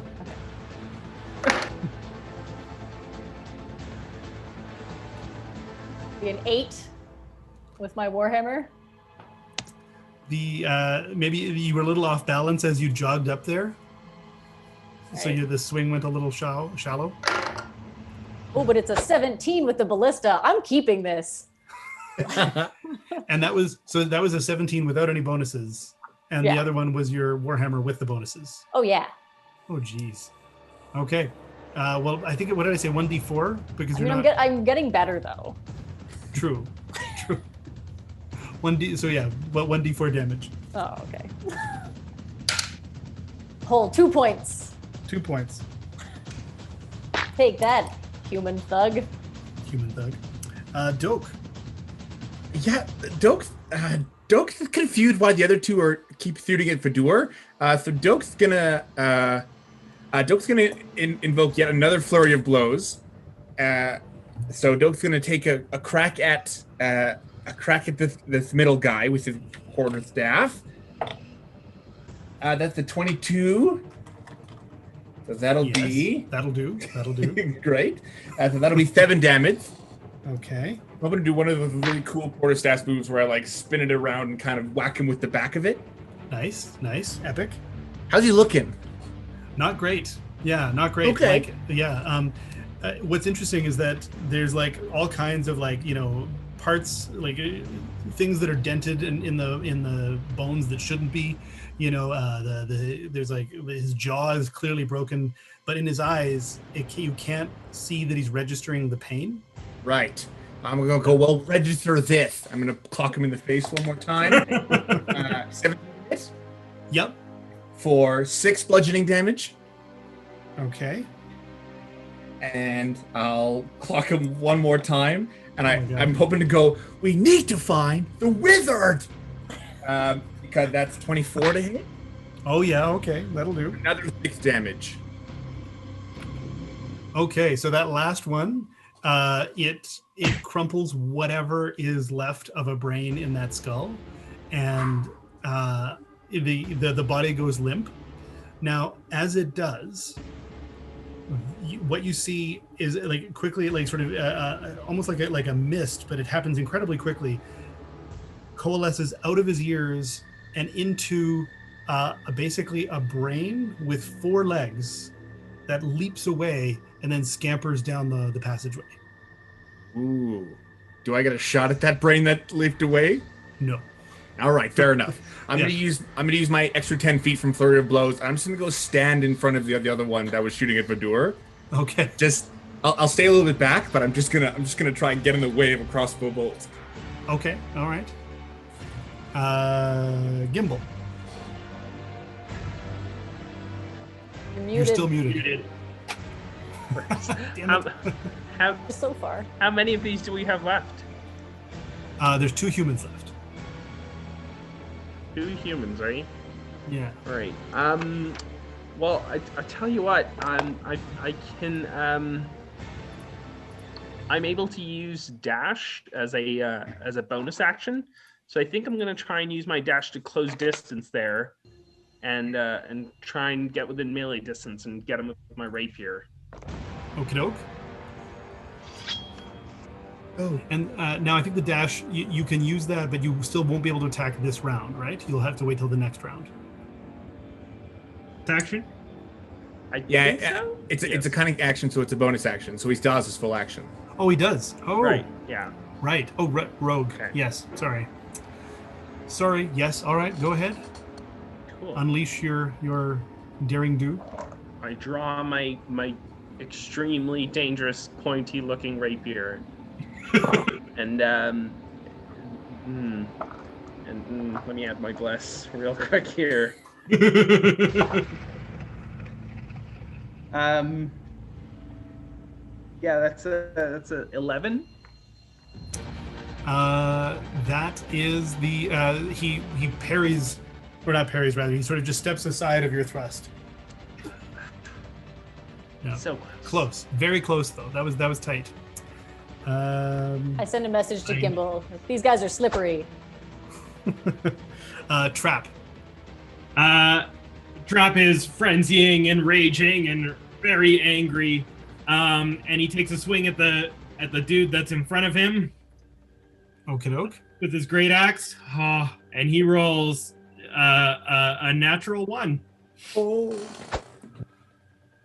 Wow. Yeah. Wow. Okay. Oh, The authority here is amazing. So with that, I think we're going to let that be, like that swing is going to take you off balance. Okay. And I think it will give you a disadvantage on your next roll because you're going to be regaining your. Okay. So I have disadvantage on my second attack then. Yes. Yeah. Okay. Yeah, because you can attack twice. Well, with a frenzy, I can hit him twice with my melee attack. Yeah. So I rolled a dirty 20 and an 18. So I stumble back in and I roar in his face and I smash him as hard as I can for almost minimum damage. 6. Oh, 8. Flay Still? mind. Flay mind.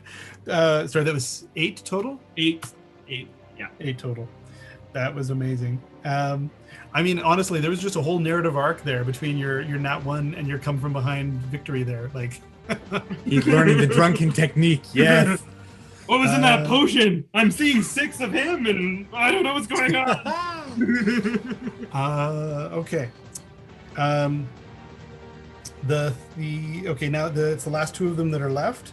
The one with the mace is going to take another swing at Vidur. I think was it Vidur No, that I the was swinging next at? guy's in front of Trap. Trap. Right. They're just Sorry. shooting arrows at me. He just smashed his face real hard. Yeah. All right.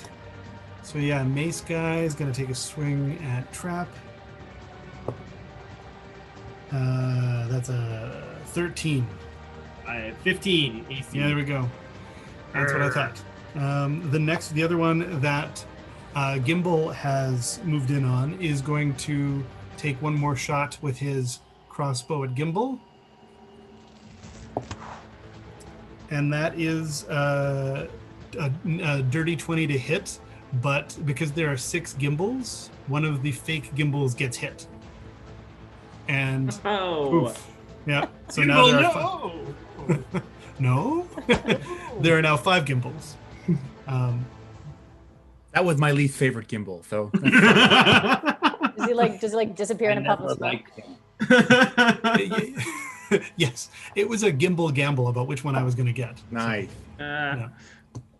I'm sorry. Let's see here. Now, Chord, it's your go.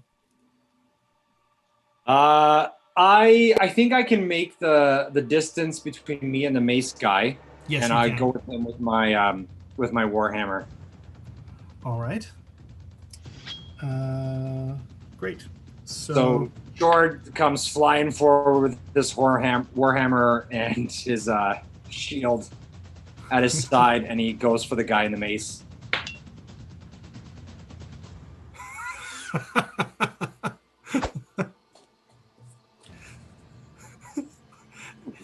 Just for the folks at home. 2. 2. Okay. I mentally send an image, a message to my cohorts. I am trying. Woof. Maybe stick to healing. You know, actually, this is just I did. I tried. I sent some good vibes. I tried my best. honestly, Chord, this is just like in line with Elmater, where just you are taking on the suffering. Yep. You know, of rolling badly. Such is my lot. Yeah, there you are. Vidur. Those rat nibbles mess with your inner ear balance. Yes. Well, I guess I have Doke immediately in front of me. Yes. Trying to help. He thought it gimbal this time. This is true. Okay. Well, just over Doke's shoulder, I can see, I don't know, one of them, one of these human guys. I guess the one in front of Gimbal, because the other guy's his mace out. He's a little distracted. Yeah. And I'm gonna go for Sacred Flame on him.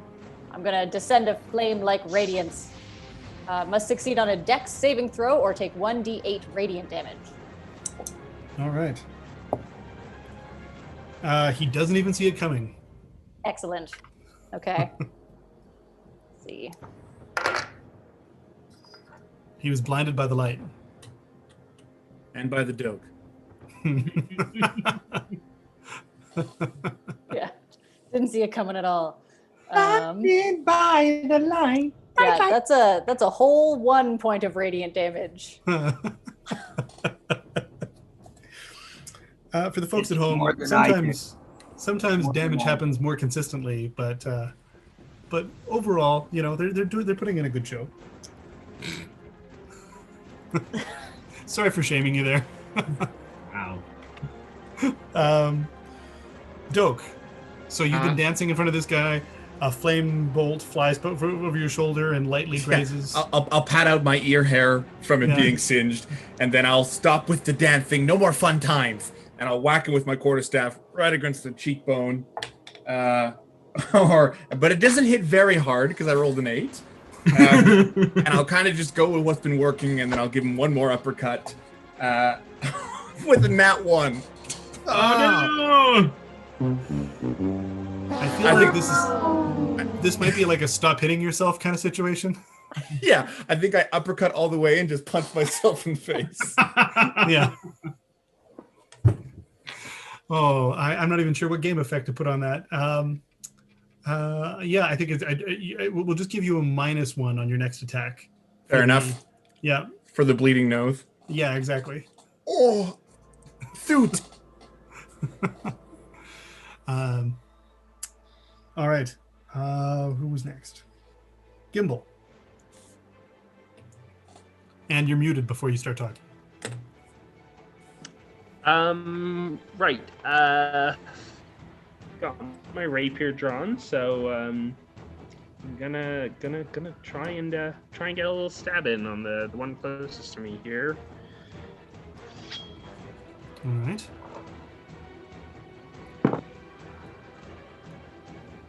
Hey. Oh dear. Yeah, that's a 9.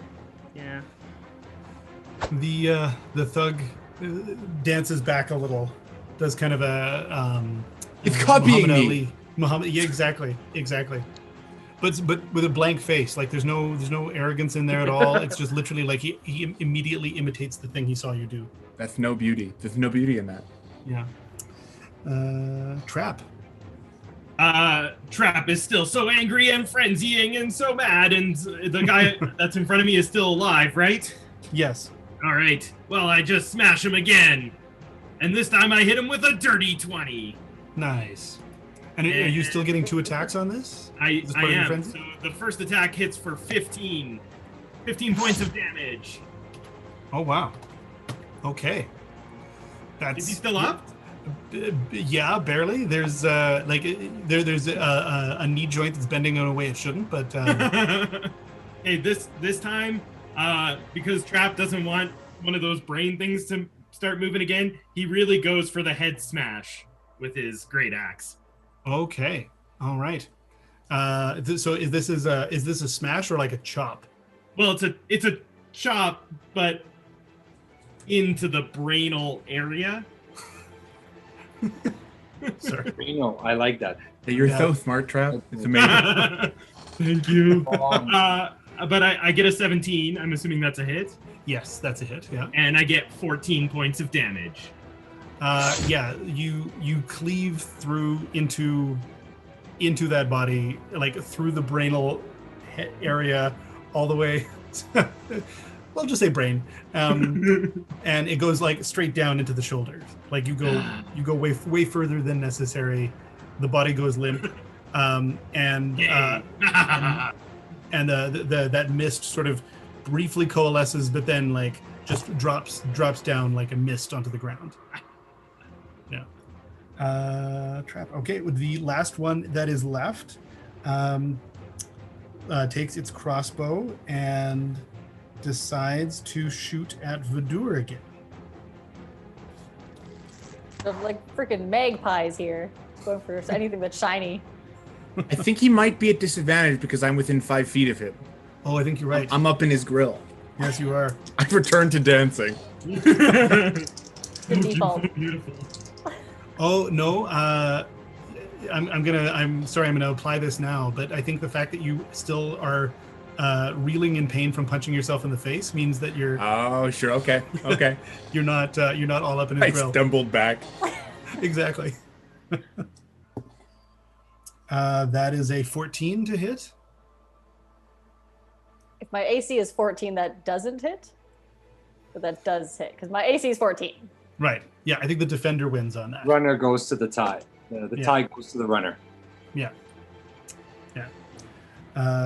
Okay, so yeah, that bolt just glides over your shoulder. And that's the last one left. So Chord, it's your go. Okay, so the guy with the crossbow is still standing, right? Yeah, he's the last one standing. Okay, so I'll go for him, and just out of sheer self-hatred, I tried to hit him with my warhammer. All right, Ilmater, let's see how this goes. And I swing.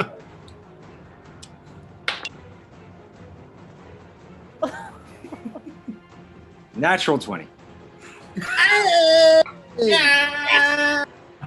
Are you kidding me? Nice. Perfect. Murder. Yep. So That is 24. Oh god. Okay, yeah, you hit him for sure. What? With glee, though. Like I smile when it hit.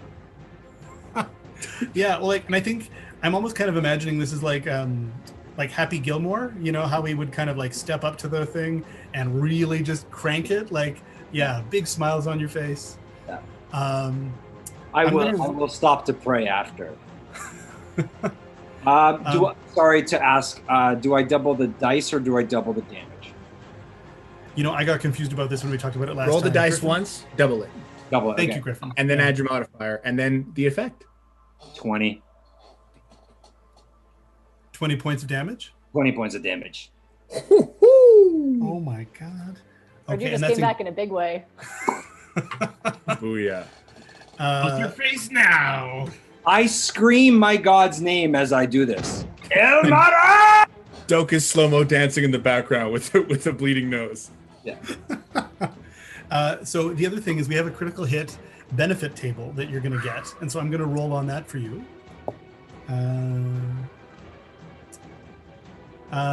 So you will the next combat we have, if there is one, if you survive, you'll probably survive.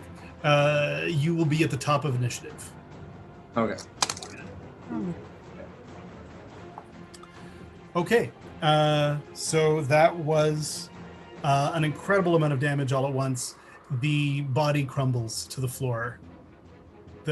You've rent an enormous wound in its body, and that's it. It's done. That coming from its skull, though, again, that mist coalesces, and the brain with 4 legs skimpers away down the hallway. Can I make a Arcana check to see if I know what it is? Sure.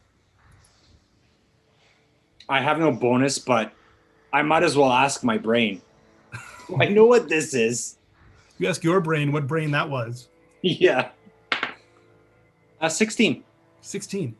Okay. What you can glean from your experience just as a warrior against evil is that this is a kind of monster that that has been grown by entities to take over bodies, so that it will jump inside a body and then puppet it for a while, and then when that body dies, it will immediately escape and run away.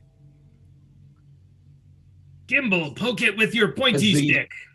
As the last man keels over and the rats scatter and there is silence throughout the hall, we're going to take a break. Yes. Yeah. We'll be back in 10, everybody. So we'll have everyone will be ready with their new potions. We'll have everybody sorted out. So please feel free to join us again in 10 minutes. Thank See you all you. shortly.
What? You've been killing it, man. Lady Gaga's got nothing on this halftime show. Yeah, come on. I don't need 1,000 drones to make me look cool. 1,000 drones. Wait a minute, did they use 1,000 drones, or are you making Yes, that up? it was something crazy like that. Oh my God. It was too many drones. Send in the drone. Drones are expensive. This is world hunger. Lady Gaga. You can do God. Well, like, didn't Lady Gaga show up in a meat suit once? Yeah. I don't know. As far as celebrities go, she's pretty cool. Yeah. I love this halftime music. I once listened to London Falling by The Clash. Oh yeah. And this is back in the days of CDs.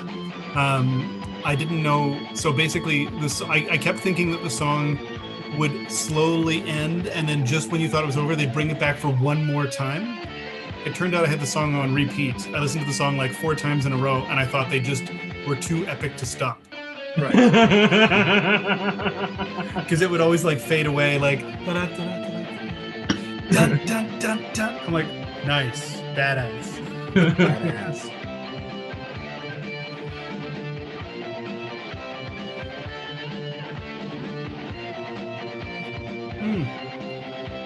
We didn't even ask. What's everybody drinking? In Act 1, I was drinking cranberry and club soda. And now I'm drinking a Confluence gin and soda. Ah, Chris Pills from Jasper, Alberta. excellent. In the first round, I was drinking tea. Uh-huh. I talked a lot today. And then in the second half, I have a iced tea with a shot of whiskey. It's in a dragon fire glass. Because I'm a dragon. From Ontario, Because we're about to win. I'm a dragon. Emma, what kind of beer are you drinking? Maybe you don't want to say. If it's Bud Light, you don't have to say it. Yeah. If it's Bud You've been Light. taken by terrorists, and we'll come rescue you.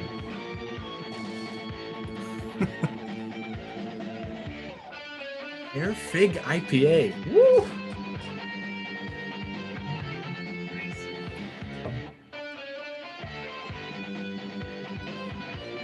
I had for my shot, I had a it's I think it's called, what's it called? It's a Vancouver distillery. I think it's called Sons of Vancouver or something like that. And it's a vodka that is 200,000 Scovilles. So it was like drinking a fireball. Jeez. It was too much to do on camera. Oh, jeez. What? Why? It tastes amazing with like pineapple juice. It's like so good, but not just on its own like I did. I think that actually should be on camera. That should be a thing we would like. If we have Patreon subscribers, that's like for the extra special. Yeah, You know. watch Justin drink really spicy things. Yes. Welcome to Spicy Swallow with Trap Langtar. No, that's not the name we should use, Jason. We're brainstorming here. No, Jason, nope. Yeah, there's no bad ideas in brainstorming, but not that one. Oh, I just say things and then I'm like, no, that was stupid, Jason. Why did you? But then I sort of feel this need to keep going and double down. It's good. It's good. Really stick to your convictions.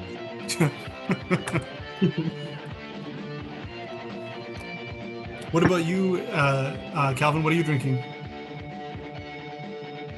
I just picked this up on a whim. No one can see it. I don't know why I try and do this. It's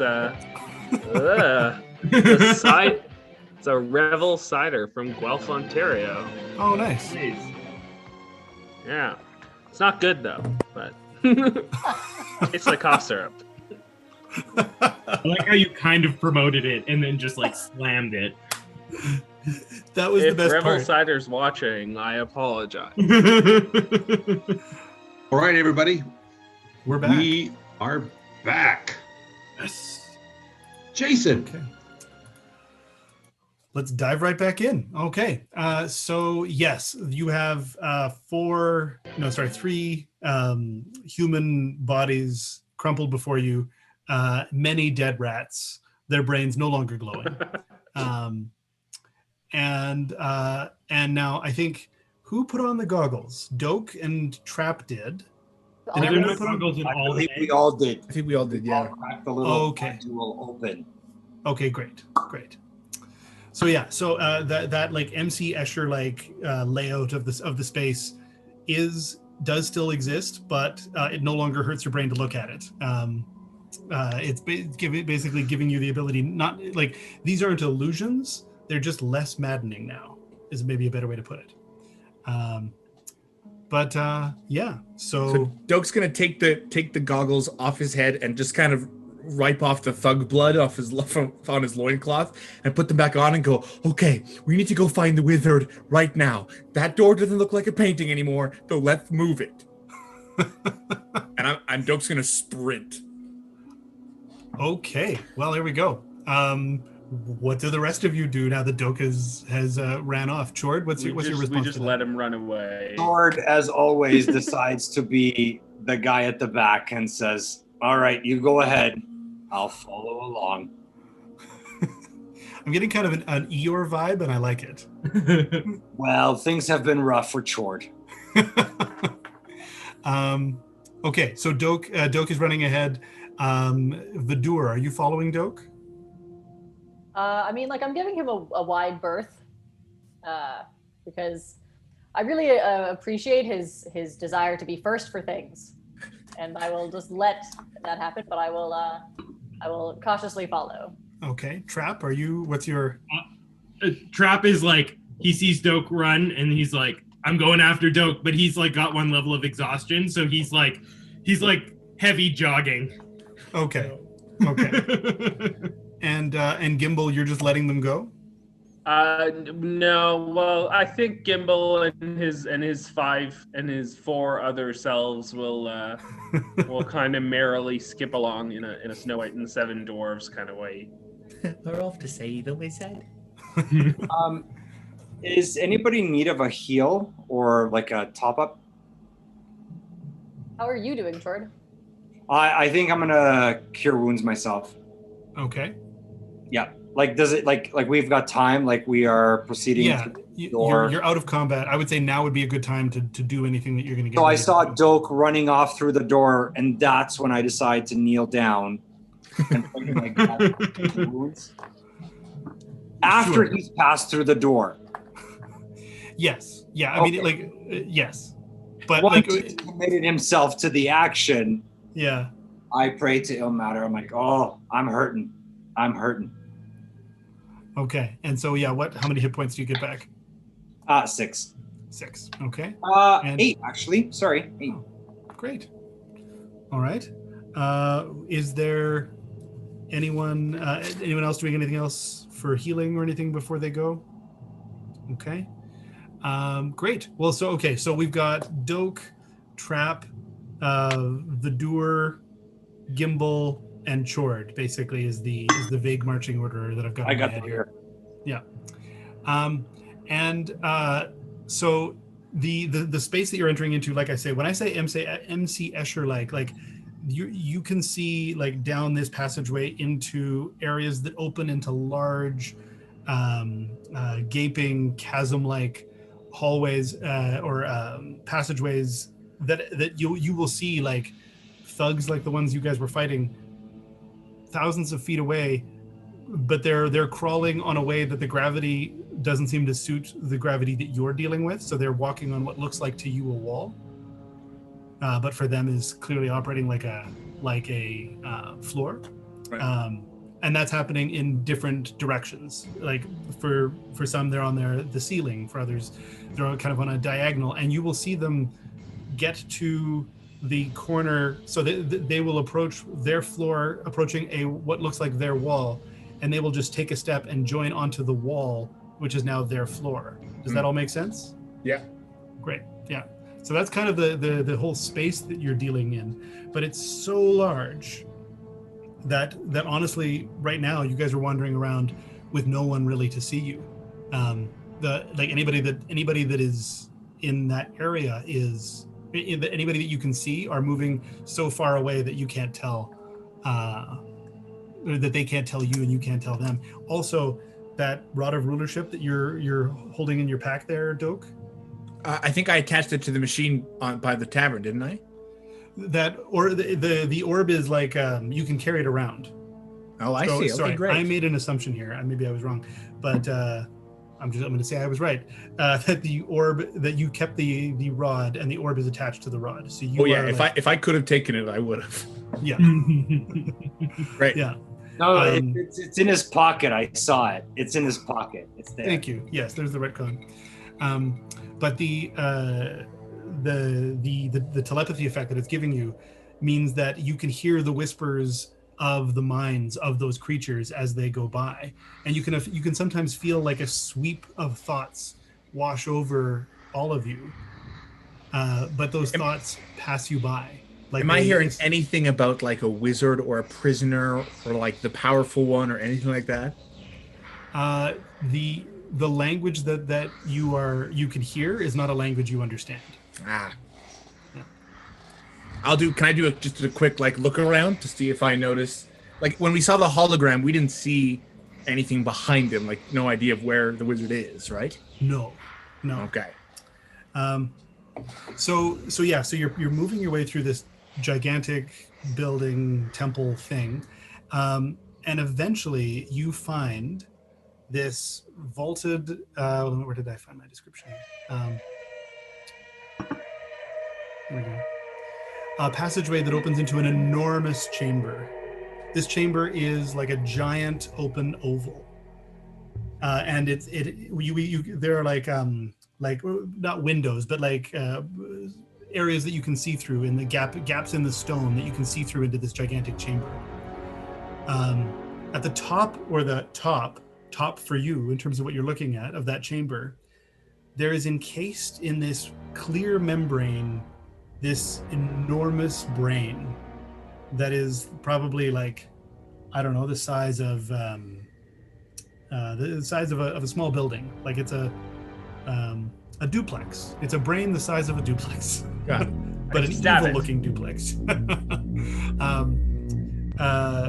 And from that brain, there are thick tentacles that dive into the rock and extend their way all throughout that chamber. On the other side, so the bottom of what you would see that top, there is a dragon that is being held by stone. The shaped stone around its claws, around its wings, and then the tentacles are poking and prodding at it, and it roars in pain. Oh man! What kind of a dragon? A Like red a dragon. big old dragon? Yeah, it's somebody. Gimbal, do you want to give me like a knowledge check there, like an intelligence check? Could I do? Boy, that's a 12. That's a 12. You know it's a red dragon. Ah, Yeah. Can I do an guys, insight? there's a dragon over there, and it looks very red. An insight, Oh, cool. An insight check, yeah. You can do an insight check. like to the dragon's motive. Motive?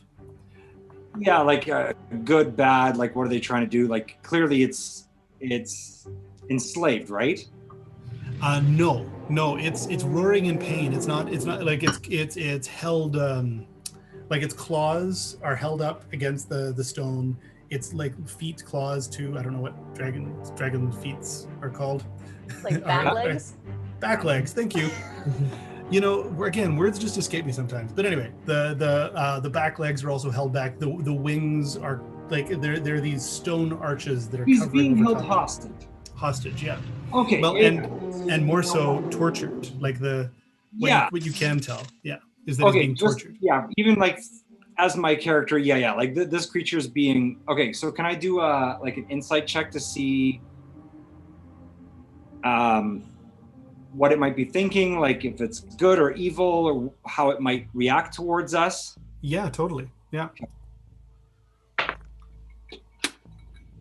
14. 14. So what you can tell is that that red dragons are generally evil. So that would be like you'd be slightly prejudiced to assume that it would be evil, but stands, Assume nothing. Assume nothing. But that in terms of its current All right, state, we have a squeak. We have a squeak for Chord. So while Chord is trying to determine the nature of the red dragon, something Like happens kicking real hard. Can you give me a roll me a d20? Is it not the same from before? Oh, I'm sorry. It is. Yes. I'm sorry. I was ready. Like my teeth are ready. If I don't like the dragon's motives, chompy. I'm sorry. Right? I forgot. In the excitement, I forgot that the spell effect is the same. I wasn't 100% sure. Yeah. Okay. So yeah, you look at that dragon. You kind of get hungry. You kind of want to bite of that dragon. So you can tell it's being tortured, that it's there against its will. You can't tell its motives beyond probably wanting to not be tortured, so wanting to not be in this room. Okay. So I think about as through my character, I'm like, clearly the enemy of my enemy is my friend. Mhm. And I try to send that out to the group, and I'm like, we need to free this dragon. Or am I completely off my ill matter?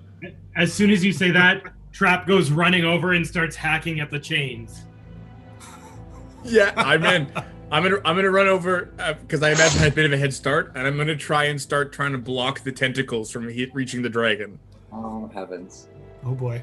Yep. And Jason, what was in our satchels? There was caltrops, the goggles, and what? Yeah. Like tweezers and hooks. Tweezers and hooks. hooks. What are caltrops? Like spiky balls. They're like jacks. And they hurt your feet. They're like the things that like They're kind of like a D4. I don't know. You like throw them Yeah. behind you, and if people step on them, it hurts. Yeah. Yes, Yeah, exactly. like spiky little balls, and you can't help but step on them, and Yeah, those it's police like chops. All in pain. Thank you, everyone. Yeah. Did our 5 explanations help? All right. So the process of getting down there will be a little difficult because this is, like I say, this is an enormous gaping area. Like imagine, so you guys are at the top of a football stadium. Oh, okay. Sorry. Sorry. How high? How high is a football stadium?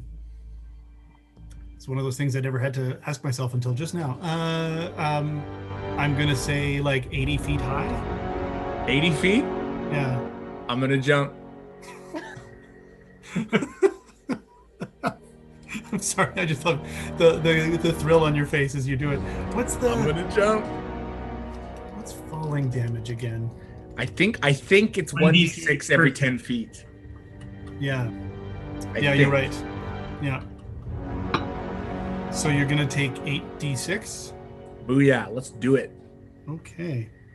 Is anyone else jumping down with him? As soon as No. Dope jumps, Trap jumps. No! I am the same! Oh damn! I look down upon it and I say, Hey, you guys, we have another squeak. Oh no! And this is for Doke. Doke, Well, your effect kicks in as you jump. so I do a dive off the edge and I just shoot frost behind me like a half-naked Santa. Never thought I would hear that phrase. Okay, so what did we say? 8d6 Yes. damage? Okay. Was there anybody close enough for me to I don't know, take this frost damage? Trap, because Trap is jumping with Of you. course. Yeah. Come with me, buddy. So that's 8. The con save, right? Yeah. 10. Oh, dirty 20. I think you're good then. I was really sweaty again, so it was like just feels so nice. That's right. We did run for a while. Is it affecting Peggy at all? She's a Vicus. Peggy's a fighter. She's fine. So 30 points of damage, Doak? Okay, so as I land, all of my adamantine mug training comes into effect, and it looks like I'm like holding on to like two very spiritual floating mugs, and I land with a little bit of a oomph, but not too much. I have a monk effect called Slow Fall, and I can get rid of 20 points of falling damage, so I only take 10. Wow. Okay. And I just Trap. I do a real Mace Windu land at this There time. you go. Trap, do you have any similar ability? I have no ability that stops me from falling. Okay. I'm going to try and do the same thing, and I'm gonna shatter whatever I hit. No, you aim for Doak. You aim for Doak. Yeah, I aim for I'm gonna try and Doak. catch you. We're best friends again. Do I get some armor from the ice? 16. That's And we have one, it's not a squeak. 25. We have one suggestion from the crowd I want to suggest. They're saying, let Peggy sacrifice herself for you, Trav. No! Never. No! Okay. Never. As I'm falling, I put her on my back and I like belly flop, take 25 damage. Just like, that's Oh, wait, I will try and catch Trap. Can I do that? Oh, there you go. I don't know how you would. Like That's fair enough. I'm pretty strong. I'm a monk. I'm a Goliath. I'm half giant. I'm sorry. I just don't have a way to Fair enough. I get to figure that out. Purify the water. What's that? I could purify the water if that helps. No, like Oh, you mean that like is what just in the moving around me? I'm just saying I have got nothing to help this fall. I see. Yeah, Okay. I just look at I look at Chord and I'm like, we're gonna have work to do after this. Ow. Pray away. And pray away Okay, the pain. Trap gets up and goes and hacks at those chains. Okay. He's got So a now few it's- left feet. Right. Yes. Yeah. You took 25 points of damage. Oh yeah. I took it all.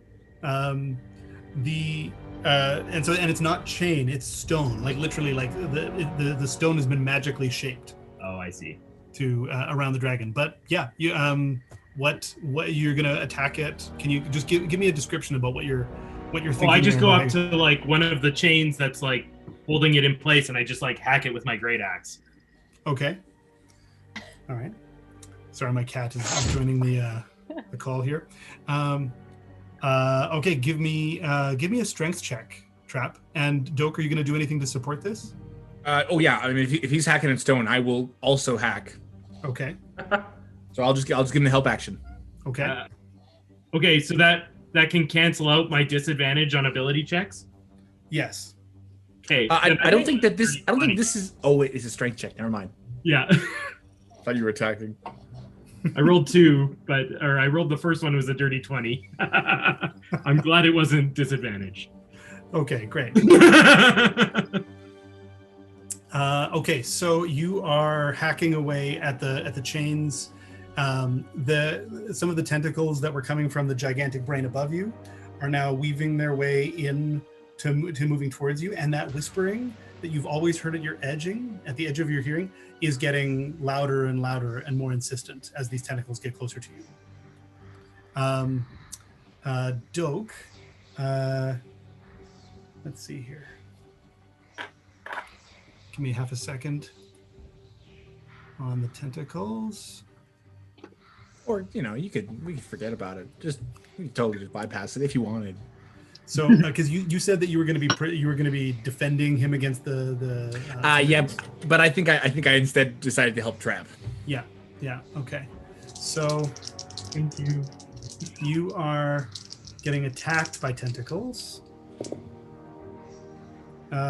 Two different tentacles, each hitting you, or hitting each of you rather, for or at 22.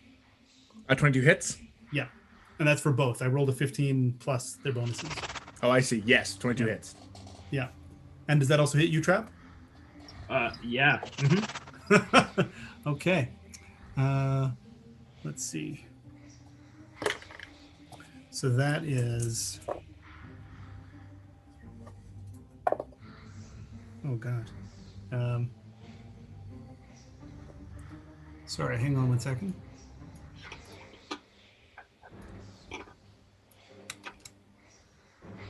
Oh no. This makes me think it's a big number. When there's a lot of math, there's a lot of death. There's also Skyrim music going on. That's never good. That's 20 points of damage to both of you. Woo! Okay, I'm gonna use my Goliath ability of Stone's Endurance to just kind of take off some of the damage. Oh, I only rolled a 1, so I only take off 4 of those damage. So that's 16. Okay. Wait, you said 20, right? Yeah. Okay. Trap's down. Trap's down. Yeah, Doke's not looking good. Okay. Does anybody want to do anything to these guys? Okay, so how far down are they? Like 80, well now like 85 feet or 90 feet because they... I turned to Fedora and Gimbal like, do you guys have a godforsaken rope? Does anything have a rope? I think I've got some rope. I checked my inventory. I don't have rope. Does anybody have rope? I have 50 feet of rope. I can get us closer. And how much? Yeah, I've also got 50 feet of rope. Okay, so can we tie the rope? We can join our rope. So I'm just gonna dive into this because we're in something of a combat. The three of you are working on tying a rope. Yeah. And Doke, we're gonna go back to Doke. Okay, sorry. That's okay. No, it's just because there's only so much time we have for strategizing while action is happening. Okay. Yeah. Well, Doke, I will say that Chord technically, I think, was supposed to be first in initiative, so an action could happen. That was one of his bonuses from the critical hit, I think. Yeah, no, that's true. That's true. But it's still like he's got enough time to basically say, "Does anyone have a rope?" And then agree. Yeah, I get that. Yeah, that's fine. Yeah, we saw them jump. We said, "What the hey? What?" Rope? And then okay. I didn't think I get to use this monk ability. Wait. Sorry, just to retcon this a little bit. As they're falling to their death, I say, we had rope. Fair enough. As they're falling to their certain death. Yeah. Doke, what are you going to continue to attack the chain that's holding in this bit of stone? How is it? What's the condition of it currently? So Trap was able to give it a solid dent into it. It could take one more hit. Yes. So I guess what I'm going to do is I will take one crack with my quarterstaff and see if I can't just shake it loose. Oh man, that's an 8, which I guess makes sense because it's a stick. So then what I will do is I will spend my final key point to do to do patient defense. So I can take a dodge as a bonus action on my turn. Okay. So I hit wood on stone, nothing happened, and now I'm turning and just getting kind of prepped for the tentacle, also kind of standing in front of Trap. Okay. And I turn back and go, I understand that I probably shouldn't have jumped down. Okay. So the tentacles, they rear back and they're aiming. So what happens is I should have explained this. Because I take a dodge action as my bonus action, any attack that goes against me on this round has disadvantage. Great. Okay. So these two tentacles rear back like cobras, and they're going to strike in at you. Ooh, that was an awful sound. And okay. I figure even cosmic entities can have natural ones. So these tentacles, like I'm imagining here that you do like a matrix dodge, like you lean back as they come towards you. Yes. And they strike the very point the trap was attacking. I was hoping. And so with that, the one piece of stone that's holding down one of its foreclaws breaks loose, and the dragon like rears that claw up and starts pulling at the rest of it. There's just a mess of growling and fierce the wings start batting as he starts freeing himself from this stone trap.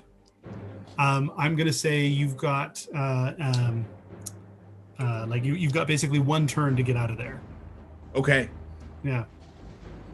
Someone's been squeaking. I don't know if that's helpful. Someone's been squeaking? Might be helpful. Maybe. I don't know. Are we waiting for maybe Kevin to let us know? Maybe not. About the squeak? I don't know. Anyway, continue. Okay. We will wait for the squeak. I totally froze up. Let me find out who's squeaking. Okay, hang on. Prepare yourselves for pause the action for 1 second while everything sort of re-reses. Oh, there we are. Jen is squeaking. Jen is for trap. Trap getting a chance to squeak. Fully unconscious. I'm sorry, Jen. Sorry, we haven't rolled yours yet, have we? Yeah, mine's the hand. ghost hand. The ghost hand, right? Yes. Okay. If my ghost comes up and gives me some hit points, that'd be cool. That is exactly what's going to happen. Your ghost slides through one of the tentacles, and you feel a very icky 4 hit points slide into you. Mind flare.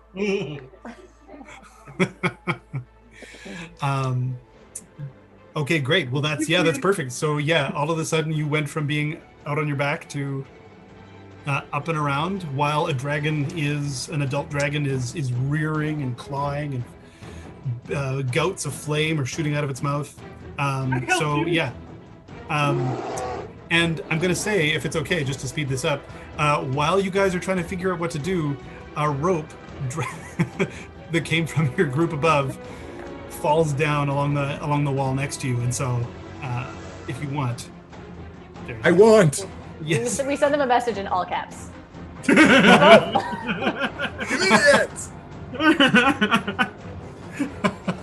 With a shrugging emoticon, maybe. The bees. Yeah, exactly. It's a Picard gif. But anyway, great. Well, yes. So you guys scramble your way up the side, and you're back in that passageway. What you notice now that you've been more attentive to these tentacles that they were trying to kill you, is that one of those tentacles continues to follow down the same passageway that you're on. Meanwhile, you're hearing all kinds of flame and death and screeching happening as the dragon is attacking the brain, and as the tentacles are whipping around. There's all kinds of whoosh, whoosh, whoosh, whoosh, whoosh, happening as these tentacles are an epic battle is happening right next to you, but there's also a tentacle leading that way. Is the tentacle? It's chasing us down the hallway. No, it's it's coming from that brain, and has already you get the impression it's been there the whole time. Like a hot water pipe. Yeah. Okay. or an internet Cat 5 cable. Right. Yeah. So we go to the boiler. To the boiler. Great. Well, yeah. So you follow your way down that passageway, and you find. Wait. Hold on a second. Right. I have a feeling things are about to get messy. Anybody feeling a little bit weak there? Trap. You want to? I'm gonna cast a Cure Wounds, but at level 2 on Trap. Okay. So he gets 14 hit points back. Excellent. And anybody else? Dope. I'm feeling really good, and my arm is kind of dislocated, and I have a sprained knee. But a nice little ill matter blessing would help things along, right? Just in Of case. course. Yeah, for sure. Just for confidence. Okay, I'm casting it as a first level, and Doke gets 6 back. Oh, bless you. And then I begrudgingly get off my knees, off my old man knees, and I give both of them a look of guilt and say, "This is what I went through for you." I use the tweezers out of my bag and pull a leaf off of Peggy, and I give it to you. That's nice. Whoa. I do this. Your sacrifice. All right, so it sounds like that situation's like kind of squared away, but we still got to find the wizard. Oh, right. I forgot what we were here for. I know. I got distracted by the dragon. I love falling. You two have to be more responsible for each other at this point. Yeah, that's absolutely correct. All right, so we start heading down the conduit, yeah? Okay, All right. great. This time Same Jim. Short takes the lead. He's like, all right. Okay, Chord takes the lead. Yeah, Vidor will be in the back, keeping the other two in the middle. And Gimbal. I'm just keeping all my of eye on you Gimbals. two. That's right, all 5 gimbals. A flock of gimbals. So you open into another wide open chamber. Like basically, this is all just passageways and wide chambers. Is this massive structure? Although this one has a difference. This one has a balcony that, as you kind of move forward, the balcony is ahead of you, and then wraps around. And then as it wraps around, along the edge of that balcony are 5 pedestals, and each of those pedestals are sending out a beam of energy towards a door, a stone door that's blocked into the stone. And the different beams of force are red, blue, white, green. There's one beam that's changing color constantly. They all hit that doorway and then flow around it. Should I hit one of those pedestals with my axe? I grab Trap by the back of the scruff of his neck, and I'm like, just chill out for a minute. Okay. I'm gonna point to I'll Vidur's roll for glowing. initiative if I have to, but I gotta grab him. I'm gonna point to Vidur's glowing white nose. Not glowing right now. Oh, It goes away. damn. Yeah, I think it lasted only like a minute or Hey, something. remember when your nose was glowing? Yes. Kind of like that pedestal. Do you want to check it out? I mean, sure. Well, it's funny because we have a squeak from the door, from Bedor's benefactor, and her Great. nose, his nose is glowing. Yep. I mimic the changing color one because why not? We're here. Okay. I guess. Nice. Yeah, that's the disco colors, like lots of different colors all the time. Yeah. Yep. And actually, would the light from the nose actually like glitter off your scales too? Are you basically a disco ball now? Well, I mean, it's on my nose, so it's not like near fine. 7-foot disco ball. Everyone is you're welcome. The blinding that's kind of happening. Blinded by the light. Anyway. Well, all right. I'll go up to one of these pedestal things. Can I just oh god, what would I use? Can I see what I can perceive about this? Yeah. Give me like a perception check, or if you have like as a cleric, you might be able to use like say like a lore or arcana or something like that. No, not my strength. All right. I'm gonna use perception. Okay. Well, a whole 9 with Whole 9. everything. Yeah, it's definitely a pedestal. Definitely. I'm distracted emanating by the energy. glowing. Yeah. Yeah, exactly. It's hard to see past the glow. Exactly. Yeah. I'm going to. You said we could try and send a direct message with a roll. Oh, with yeah. our psychic ability. Yeah. I'm going to. I'm going to try and send a direct message to the wizard who granted us these powers, and I'm going to go. Listen, it feels like we're running short on time. Where are you in the statue? I'm just getting this haunting feeling. Can I lay my hands on Doak and try and help him send this message as like a antenna?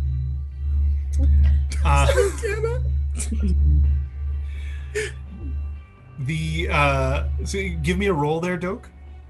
Of what? Your intelligence. With advantage, though, right? Yeah, with advantage. Yeah. Hey, okay. Do I still have to do the? No, never mind. Okay. Intelligence. Okay. -1 though, so 15. 15? Yeah. So you hear from your ever-exasperated wizard, "Where do you think I'm inside the door?" That makes sense. Do we have to break the pedestal? Very nervous. I guess. I almost died back there. Sorry, can I just ask a quick question? How many petals are there? How many what, sorry? Pedestals? 5. Petals. And how many of us are there? 5. Probably means nothing. There's no significance to that whatsoever. Yeah, you know what? Yeah, whatever. I see no coincidence here. Okay. Can you what are the colors again? Red, blue, white, green, and 1 beam of changing color. I'm gonna hop on the green pedestal. Okay. Sorry, who's going what? Where? Doak's going green. What are the other pedestals? I'm just gonna speed this up a bit. What other pedestal? Vidur's got the color changing one. Right, So Cord, what are you going for? Red? Red, okay. Trap, I guess green? okay. Wait, I'm green. Doak's already at green. Oh, green? It reminded me of the adamantine mug order. Then I guess I'll go blue. Blue, okay. So I think that leaves white for Gimbal. Great. It's what I wanted anyways. Good. Good. Okay, so as each of you approach these pedestals, everything fades away. And you are each, in front of you appears a creature, an entity of some kind. And I'm going to get you to roll, but I'm also going to present you with something. Well, I hope Chord. my mother.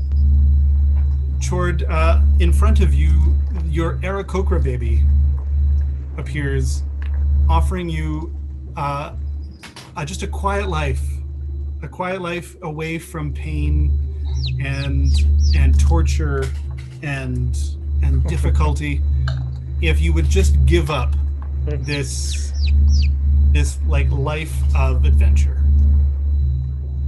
So give me a wisdom check. Oh, okay. Actually, I might be able to pull that off. Here we go. Oh, I can't. I do love kittens and baby birds. Wisdom check. 22. Okay. How are you telling this Aarakocra baby that it isn't offering you what you want? My child, I know that you are not my child, for my child is in a far-off place. But whatever it is that you represent, may I hope you find happiness, joy, and love, much as I wish for my own son. Be gone, demon. Vidur, your murdered den brother appears in front Knew of it. you.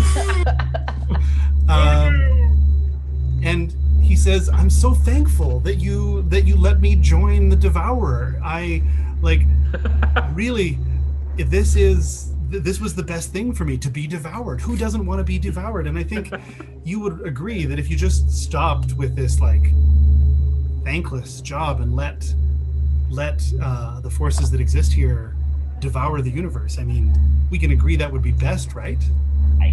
No. Okay. I can give me serve my god best on this earth. Is this a wisdom? This is wisdom, yeah. Oh. 19! How do you tell your murdered den brother to get out of here? You may serve best after death, but I can do much more here. I'm more than you. I am Nice. for my god. Excellent. Doak, the mug monks appear in front of you, and they're saying, "Listen, brother, we understand that you have let, in some cases, your weaker impulses lead you astray, but we forgive you all of these, and we would say, just come back home. Stop what you're doing, and just come back home." Wisdom save? Yeah. An 8. An 8. They make a good case. You're not totally convinced, but they make a good case. We'll come back to you. Yep. Trap. A forest, just like the one that is in your graphic behind you, appears in front of you, and it is saying, "Trap, you could be our gardener. You could just be home with us, tending us." Pardon. You guys music? Pardon me? You guys like music? We love music. Oh. Yeah, just like leave this job alone. I'm so weak. Give me a wisdom saving throw there, Trap. A wisdom saving throw? Yeah. And is it against being charmed? It's a little more ephemeral than that. Is it magic though? Yes. Yeah. Trap needs all the help he's gonna get. Fair point. 19. 19? Okay. You yeah. So how do you tell the forest that it can go away? I'm coming for you, but I just need a little more time. And I pull out my my axe and I go, Mind Flayer! Amazing. All right, your musical stylings make the forest fade away. Gimbal, your mother appears in front of you. Oh Lord, we're gonna have to kill Gimbal. And says, "Listen, I'm proud Guys, of it's you. okay. I hate my mother. Listen, you never needed my approval. You always had it. I was always proud of you. I don't care what you do. I don't care what success looks like. I just want you to be safe. I just want you to come home." Give me a wisdom saving throw. Oh my god. Oh yeah. All right.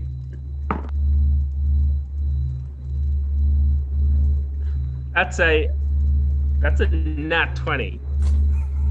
I hate you, Mom!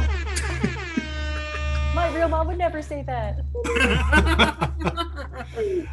Normally, I would do the critical hit rolling table, but I don't think we need to in this case.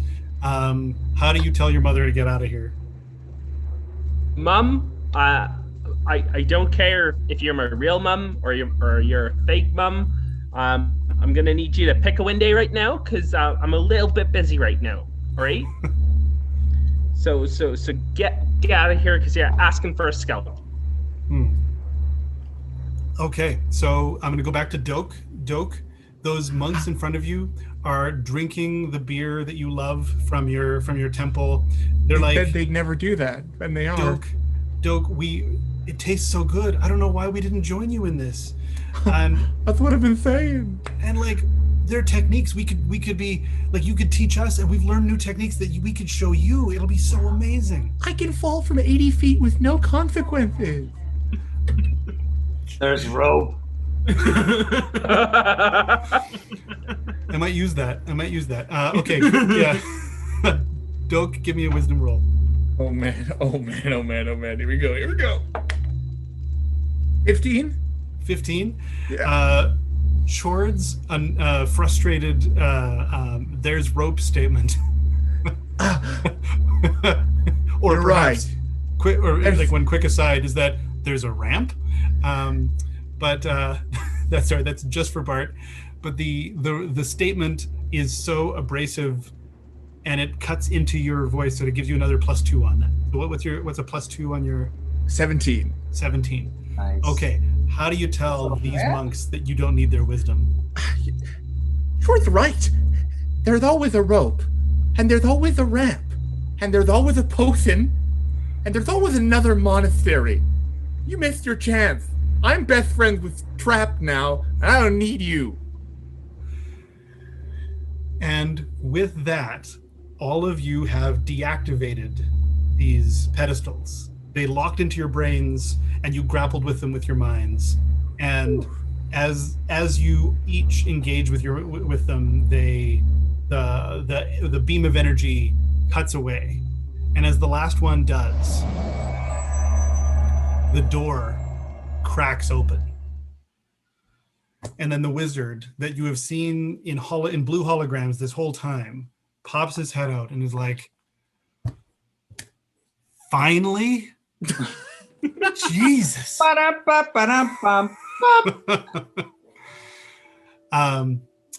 And so he immediately extends his hands outwards and he casts, he says in this deep booming voice, enhanced through magic and through subwoofers, time stop. And it's an enhanced time stop. So you aren't frozen, he isn't frozen, but everyone else is frozen. I thought I was frozen. You thought you were kill us. frozen. Yeah. Oh, I'm not frozen. He gathers all of you together, and you guys all hightail it out of the temple. As you get out to that archway, he casts flight on all of you, and you all start to float back to your ship.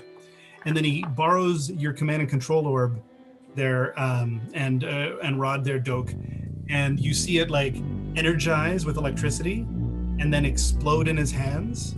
And you see all of those creatures that were crawling all over the temple start to just get feral and go mad, and they start like pounding the stone and batting against it, and you hear roars coming from inside. The wizard takes you all back to your home, or to your ship and your home, the pub. And we're gonna fast forward a bit. You're sitting now back at the bar, having a shot with Siorlam, the wizard, and he was like, I won't lie, I wasn't always sure we'd get here, but you did it. Not only did you release me from a space that was starting to get a little uncomfortable, you also threw some grit in the gears of a being who would rather see this entire plane under its tentacle. Now that I'm free, maybe we can begin to start the real work of keeping the universe free of their tyranny. But for now, maybe a rest. Some of you maybe want to keep fighting evil from this home base of a pub floating in space. Some of you may want to take your leave, and I will consider your contracts fulfilled. And I'd be more than happy to send any of you home. But before I do, shots?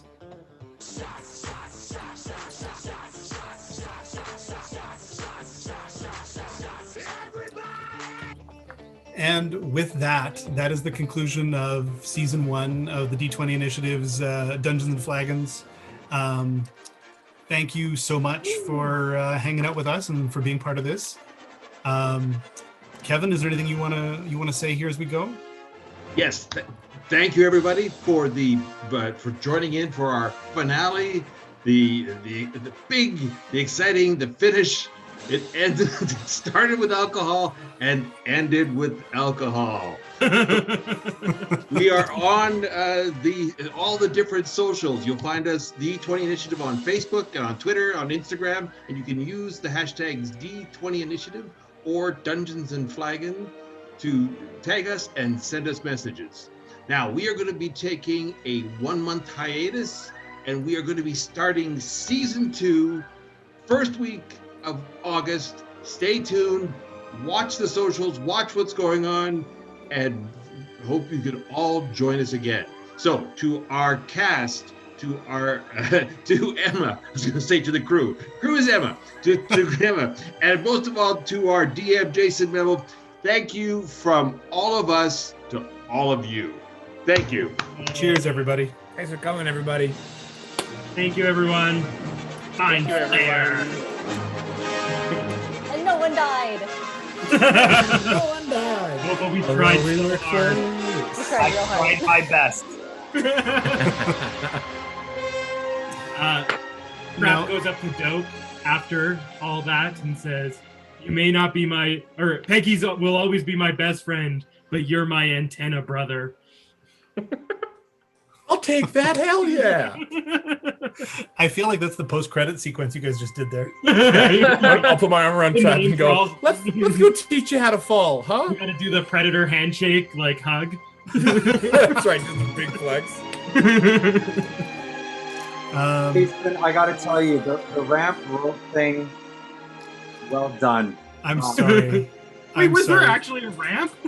Okay, so if anyone, may I tell the story, Jason? 100%, yeah. Oh God, So, yes, please. A few years ago, many years ago, I was moving, and Jason and I, we were chatting. And he said like he could help me move, and I'm like, okay, that's great. But because of scheduling and whatnot, he wasn't able to come until the afternoon.